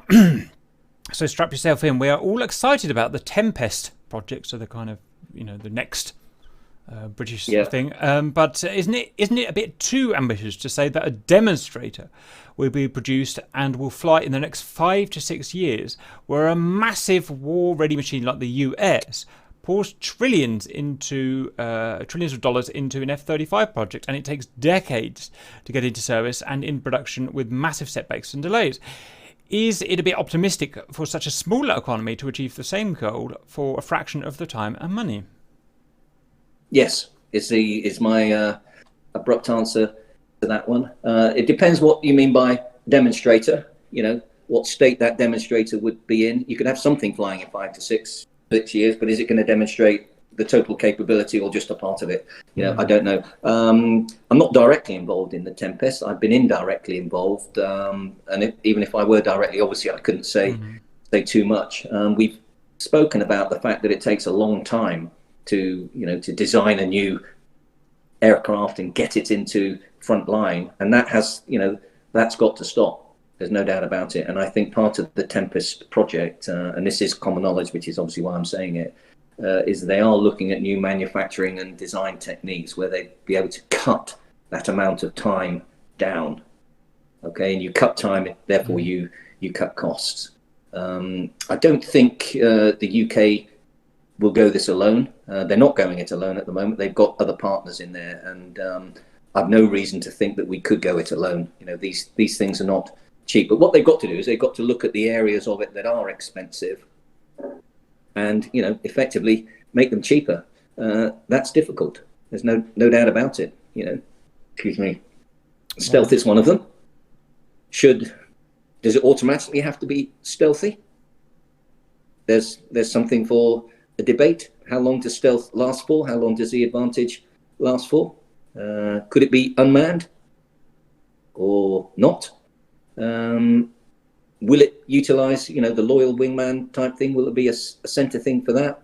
Will it be flown by a pilot and or, you know, like a commander? So you've got AI involved.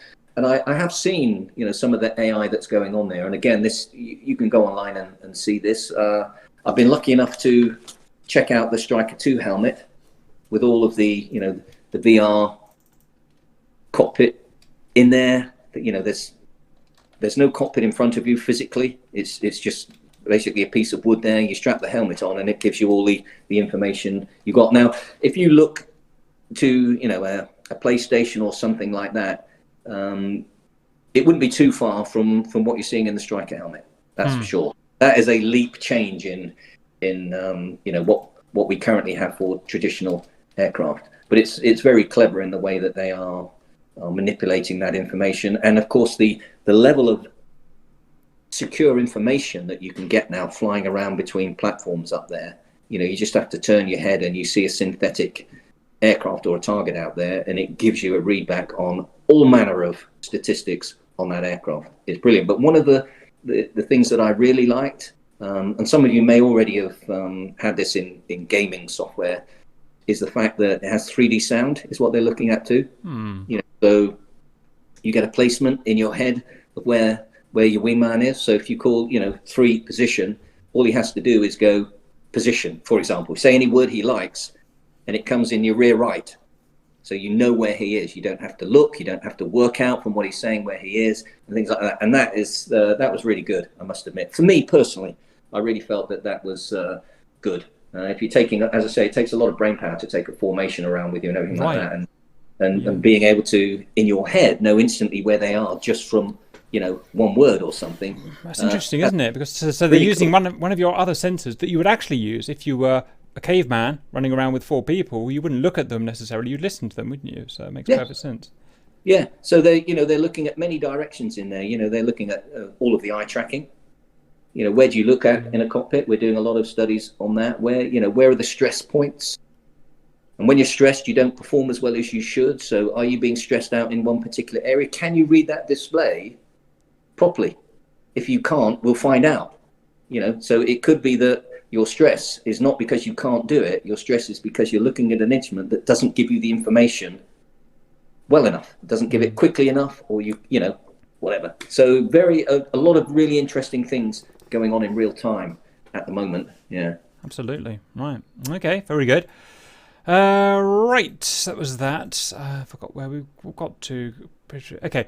If you work well, so we're kind of back to the old school pilot and WSO. I know we're bouncing about a bit, but That's okay. If you work well with a certain pilot as a team, are you allowed to fly together all the time for that pairing, or or are you paired together prior to a flight?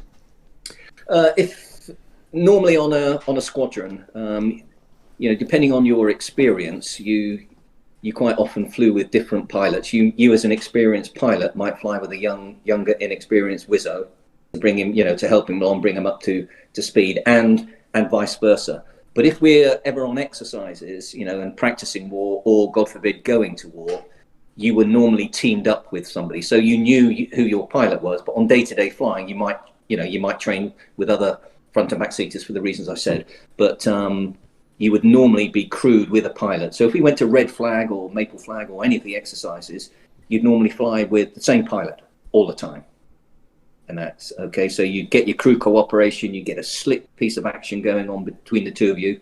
And more often than not, it really, really did work very well. Yeah, very well. Roger. I mean, it all sounds perfectly logical, to be honest. Exactly the kind of thing you would do. So no surprises there. Yeah. Okay. I assume this is aimed at you as a WSO. Which of the jets you have flown was giving you the best SA capabilities, and was the best one for doing your job as a WSO? Well, I think you can probably guess what my answer is. It's the F.3 Tornado. Yeah. As I said, I wanted to move off of the F4 for a number of reasons, but if we put all of those, it was a bit uncomfortable, and in the gun pattern it was a constant 4G, and you had your head down in the radar, and it was uncomfortable, and that. But if you talk about operationally, then the F3 was streaks ahead of the F4. Yeah, no doubt about it. The radar was much better, as I've said. Without repeating myself, all the amount of information that was given to you, the fact that we could, even with 2 TV tabs up in front of our eyes, we could see left and right. We could we could. It wasn't a bubble canopy, but we could see a lot more, out the sides and behind us. And when they put the grab rails in the back seat with the chaff and flare buttons on them, that was great. In combat, you could hold on to them, and you could really give yourself another 20 degrees of neck twist and things like that. Yeah. So it was a much better aircraft. The cliche, of course, is, everyone said it before, it wasn't a dogfighter. And we would never pretend it would be a dogfighter. We'd go and dogfight with it, for fun and for, becoming confident in what the aircraft could do and fighting it to its limits. But if you came across an F-16, you would be looking for, how can I get out of this? Yep. You'd either shoot him in the face if you could, or you'd flash past and, live to fight, come back another day. But if you got into a turning fight with him, then, hey, you're going to get greased. There's no two ways about it. The only thing we did say sometimes, if you got very slow with an F-16, maybe you got into a slow speed scissors or something like that, with the wings forward in the Tornado and the tailerons as well, we could actually go quite slow. And you'd get to the area where the F-16 started to be a little bit uncomfortable. But that wasn't so you could beat it. That was so that you could look, when you crossed, for a way out. Yeah. Burners in, plug the wings back, and then just get out of dodge and do what the Tornado did, which was to go fast, particularly at low level. Yeah. Yeah. So it's got to be for me, it's got to be the F3 of the two main operational jets I flew. Yeah. Very good. The next question, I assume he's talking about the T2, but is the Hawk going to be replaced by another advanced trainer that gives more and better capabilities towards training new pilots in the future? I think the answer to that is no. From my position, and I do a lot of things with the Hawk, I don't think the company is going to be looking at a new Hawk trainer. You've got the new T7 Red Hawk, that's just coming out of the States. And that's going to be, I'm sure that's going to be selling like hotcakes. And I think, I'm not a businessman, but I think that would be a hard nut to crack, to bring out a new jet trainer that would go up against the new American trainer. Yeah, so I don't see a compelling business reason to take that on, to be honest. Roger. Yeah, makes sense. Okay. What are your memories about the F-4 Phantom, and did you enjoy your time serving on this monster? I certainly did. Yeah, as I said, I had a thoroughly great time on my first tour on 43 Squadron, flying that jet as a youngster. We got up to a lot of good things. We did QRA, we did exercises. We went to Gibraltar. We flew against all manner of aircraft. It was fun. There's no doubt about it. And at the time, it was a serious all-rounder. It could do its business. But I preferred the F.3, and my favorite tour was when I was XO on 5 Squadron. But you can't ignore the F4. I think Dave Gledhill said it, whatever you think about the F4 or whatever, you can't ignore it. And I've got colleagues of mine who are working with us, who've flown Tornado and everything like that. And some of them have said, yeah, I wouldn't have minded to go in an F4. It looks just such a beast. And it was, it was a carrier-borne aircraft, and yeah, it could take a lot of punishment, as I've hinted. Yep, and it supersonic one-on-one. Yep, had a big career. So did its time, did well. Yep. Okay, how do you train or teach new WSOs to interact with a pilot as a successful team? That's just training, to be honest, pure and simple. As I said, you've got a platform that demands a pilot and a WSO, and it can only be operated that way. So you bring the two together. Hopefully they've had a similar kind of background and experience in flying hours. Remember, I was talking to you about, early days, the WSOs never used to do fast jet training. So they were at a disadvantage in terms of experience when they got together with the pilots at an OCU, and then we changed that.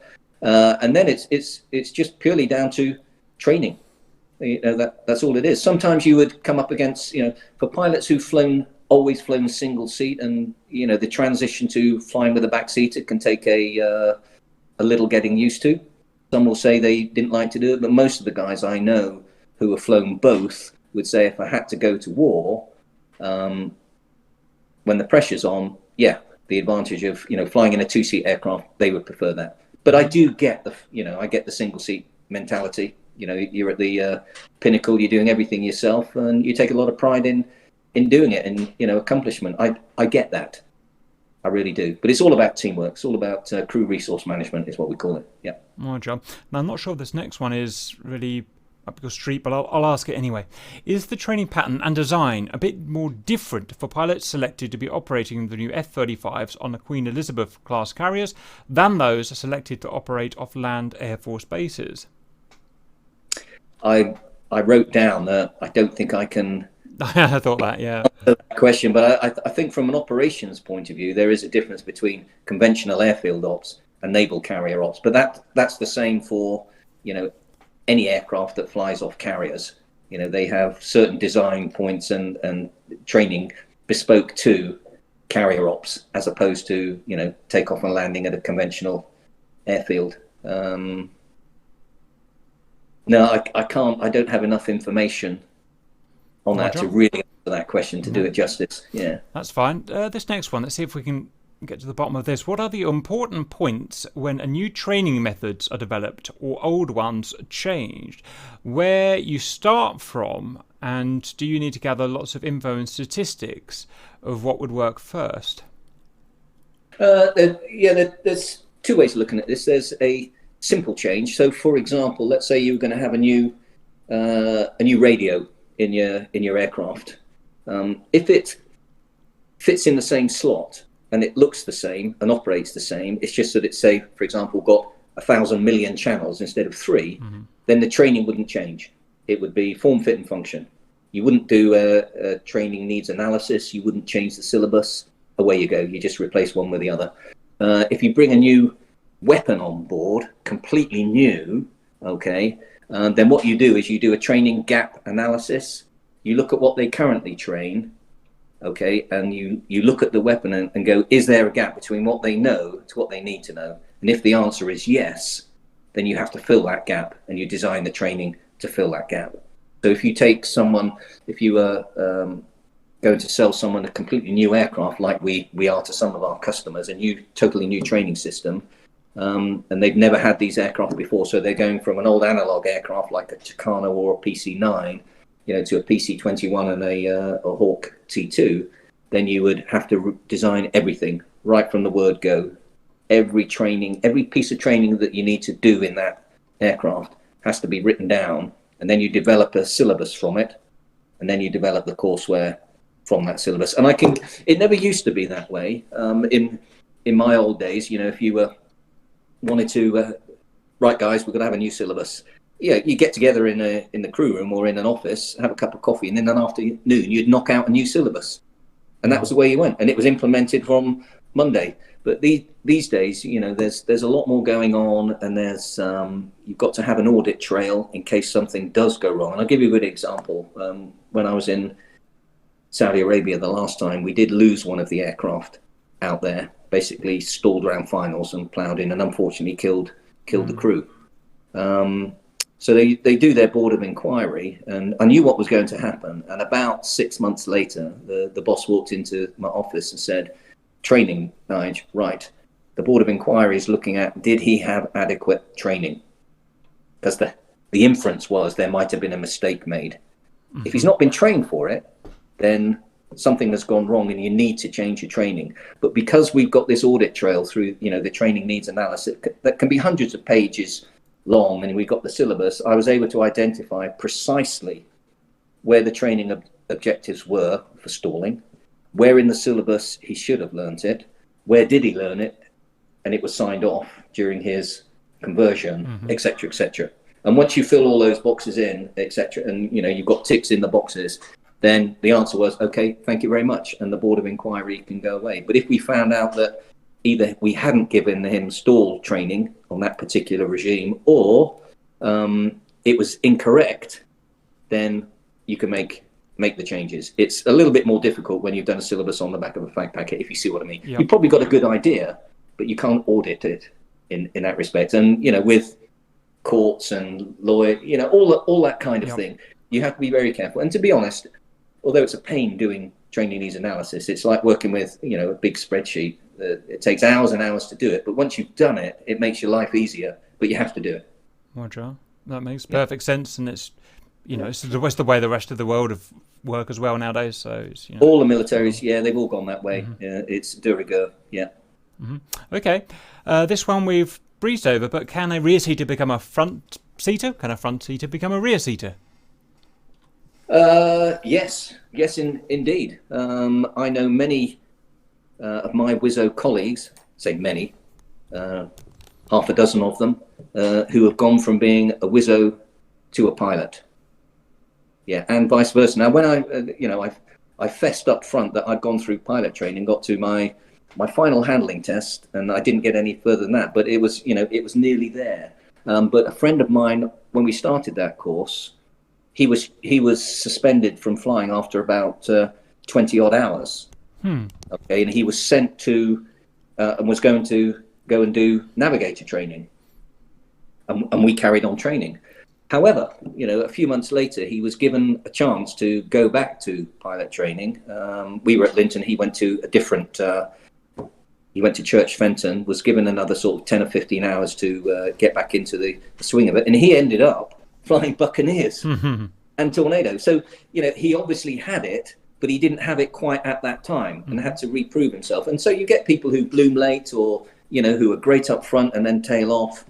So you do get pilots, and you do get pilots who cross over, but that's voluntarily. That's not that often, but you do get a lot of WSOs. And if you're a WSO on a squadron, you've got a lot of experience, and that it's not a great leap to jump in the front seat and do the training that way. You know, you've got a lot to give the system, and you've got a lot of knowledge in there to help you along the way. Some WSOs or NAVs never wanted to be in the front seat. Others did. A lot of WSOs wanted to be in the front seat, didn't make it, but they flew very successfully from the back. One of the examples, you wonder, well, why is a WSO flying? Well, actually, we used to do a lot of flying from the rear seat. And when I was first at Coningsby, we had 2 air combat domes for the F.3. And we used to go in and do our training there, and we go in with the pilots and with what they were doing. And some of the pilots started getting a little bit ill, you know, disorientation after they came out of the domes. And, you know, doing combat training, everything is, you know, moving all over the place. It's not as if you're just doing low level. So the rules stated, right, if as a pilot you go into the dome, you cannot go flying for 6 or 7 hours. So none of the pilots went in the domes. But as a WSO, you could go in the dome and then go flying because you weren't in control of the real aircraft. So we used to go into the air combat dome all the time.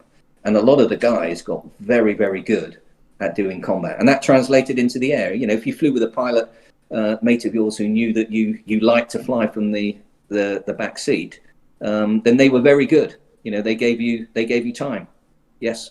And in fact, when I was on the Saudi training flight, with the Saudis, we always flew twin stick because the Saudis were never used to bad and poor weather.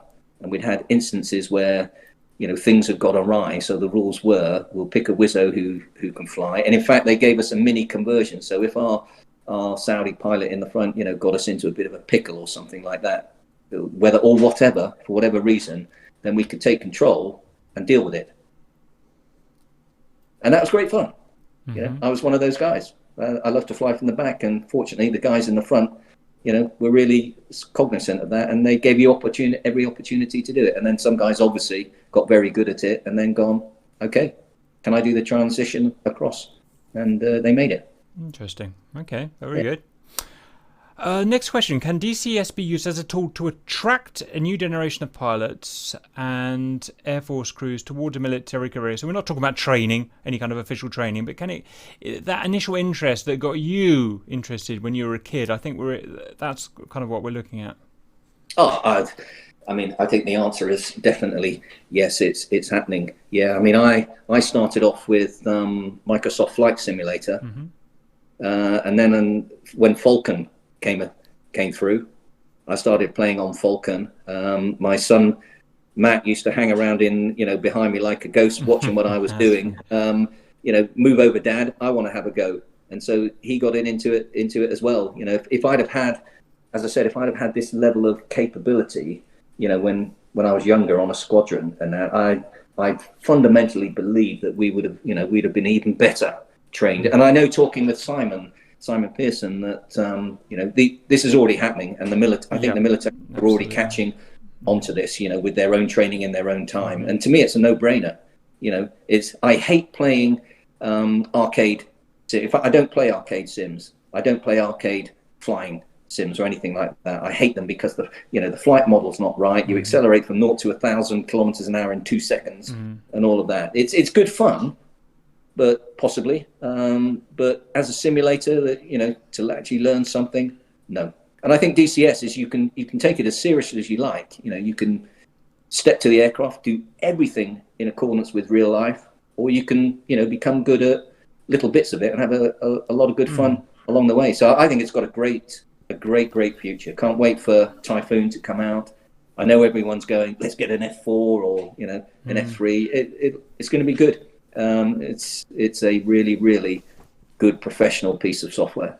Yeah, I've spoken to lots of people about it. Obviously, the biggest kind of use for it, from what the various people I've spoken to about it in a professional setting, is that your 4-man kind of squad members can go and link up like we do, and what they can really work on, that's a bit, you know, it's too expensive to work on in 4 actual Eurofighters, is their working togetherness, team play, you know, that's the kind of thing I'm getting at, of being able to work together in various situations where that's obviously extremely difficult to do live, and it's almost free to do in DCS. Oh yeah, as I said to you, you know, one of the one of the more difficult things to do well is to carry a formation around with you as a leader. It can make or break people. There's no doubt about it in the early days, and that certainly with something connecting up, that is something that you guys can get used to very, very early on. No doubt about it. Weapons. If you've got a 200-mile weapon, where do you learn to shoot that thing? Sure. Yeah. In the UK, you've got to go to Flag or Maple Flag or Australia or somewhere like that, or you go into DCS and you invent the airspace. The techniques are the same. It doesn't matter where you are. It's the techniques that you're training and learning, and you just apply them to wherever you are in the world. And that's the beauty of a simulator. It's good, and it's good fun too, isn't it? Yeah, it's great absolutely. Yeah. I mean, there are hundreds of games, 100 game sims, whatever you call them out there. But the good thing about this one is it's so incredibly difficult. You have to spend. Well, I've spent 5 years, learning it, and I'm still only halfway through. And because and people like you and other people have a certain type of brain that need the reward from having worked very hard at something, whereas maybe working not very hard at something like a modern just game doesn't give you much reward. But we get vast reward from putting vast amounts of effort into our games that we do. Yeah, and I think I've said to my son Matt as well. I think another big element of it, and I get it, and I'm and I'm with it, is a lot of the guys and girls out there flying DCS, no doubt, would say, I want to see if I could do what they do for real. Yep. I want the satisfaction of sitting to myself and say, hey man, if I got the opportunity to do that, I reckon I could do that. Mm-hmm. And I understand that completely. I really do. I want to get myself immersed in it, but I don't at the moment. I just don't have the time, to sit down. As you said, to become an expert on Viper, it would take you months. And if, like you, Cap, you want to be an expert on all the aeroplanes, good luck with that. Yeah, it never happens. Never happens. There's never enough time to do that. But one day I'm going to pick a module, and I don't know what it's going to be yet. I'm going to pick a module, and that's going to be my plane, and I'm going to strap that on, and I'm going to join the guys and have some fun. Yeah. Very good. Okay. Now the next question we've already covered in the Navigator WSO dying breed, and we've talked about why they're a dying breed, obviously replaced by automation. Anything you want to add to that?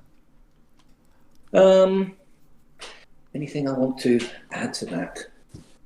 I'm not sure actually. There is anything I can add to it. I think part of the answer is the automation, yes. But is part of it just the cost of a two-seat aircraft? If you see what I mean, a subtle difference between the two, and the first person to go will not be the pilot. I think it's just it's technology. Moving on, as I said, the next thing will be one day it will be pilotless aircraft, and when we don't need to do close-in combat and all of that kind of thing, and we've got a very sophisticated AI, and that's happening. The next thing will be no pilots, or at least pilot monitoring on the ground. Let's put it that way.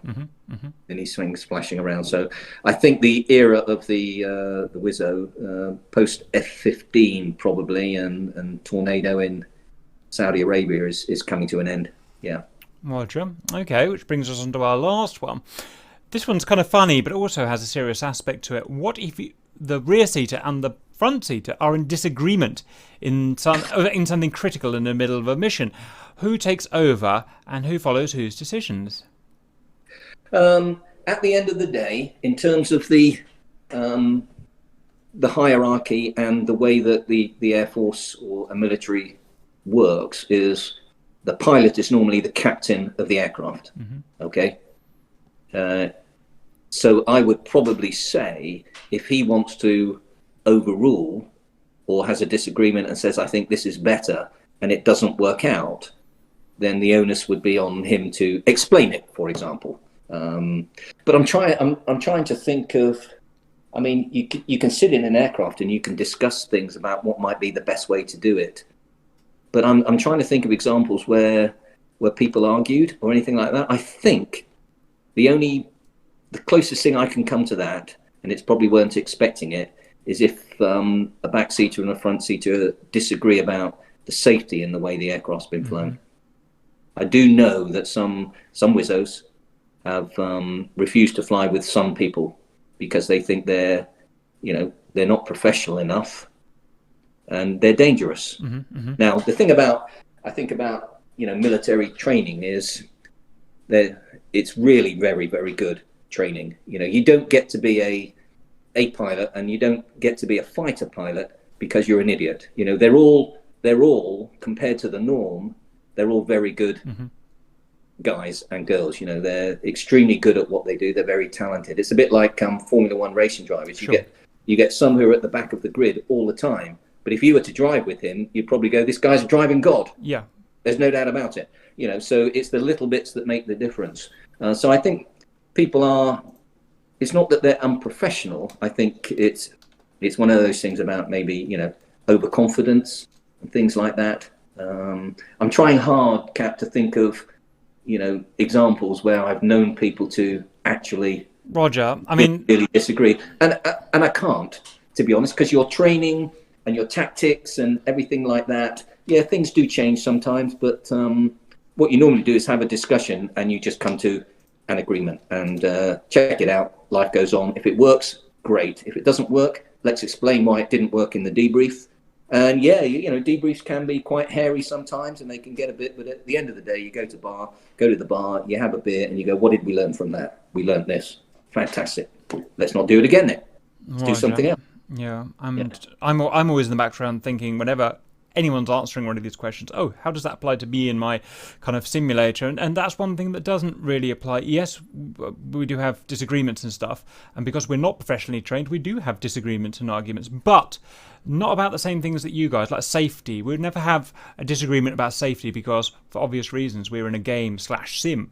Doesn't matter if we hit a tree, it's a bit annoying, maybe. Yes. But so whenever it comes to safety, talking to you guys, the professionals that have done it, that's the one major thing that doesn't, whether it's if you're going to practice your ACM and you have to practice separations, we would never think, no one's ever thought about doing that in DCS, having to separate in case you hit each other. You want to hit each other. It's fun. So that's the one. It's the one thing that doesn't come across when, obviously, with the layman.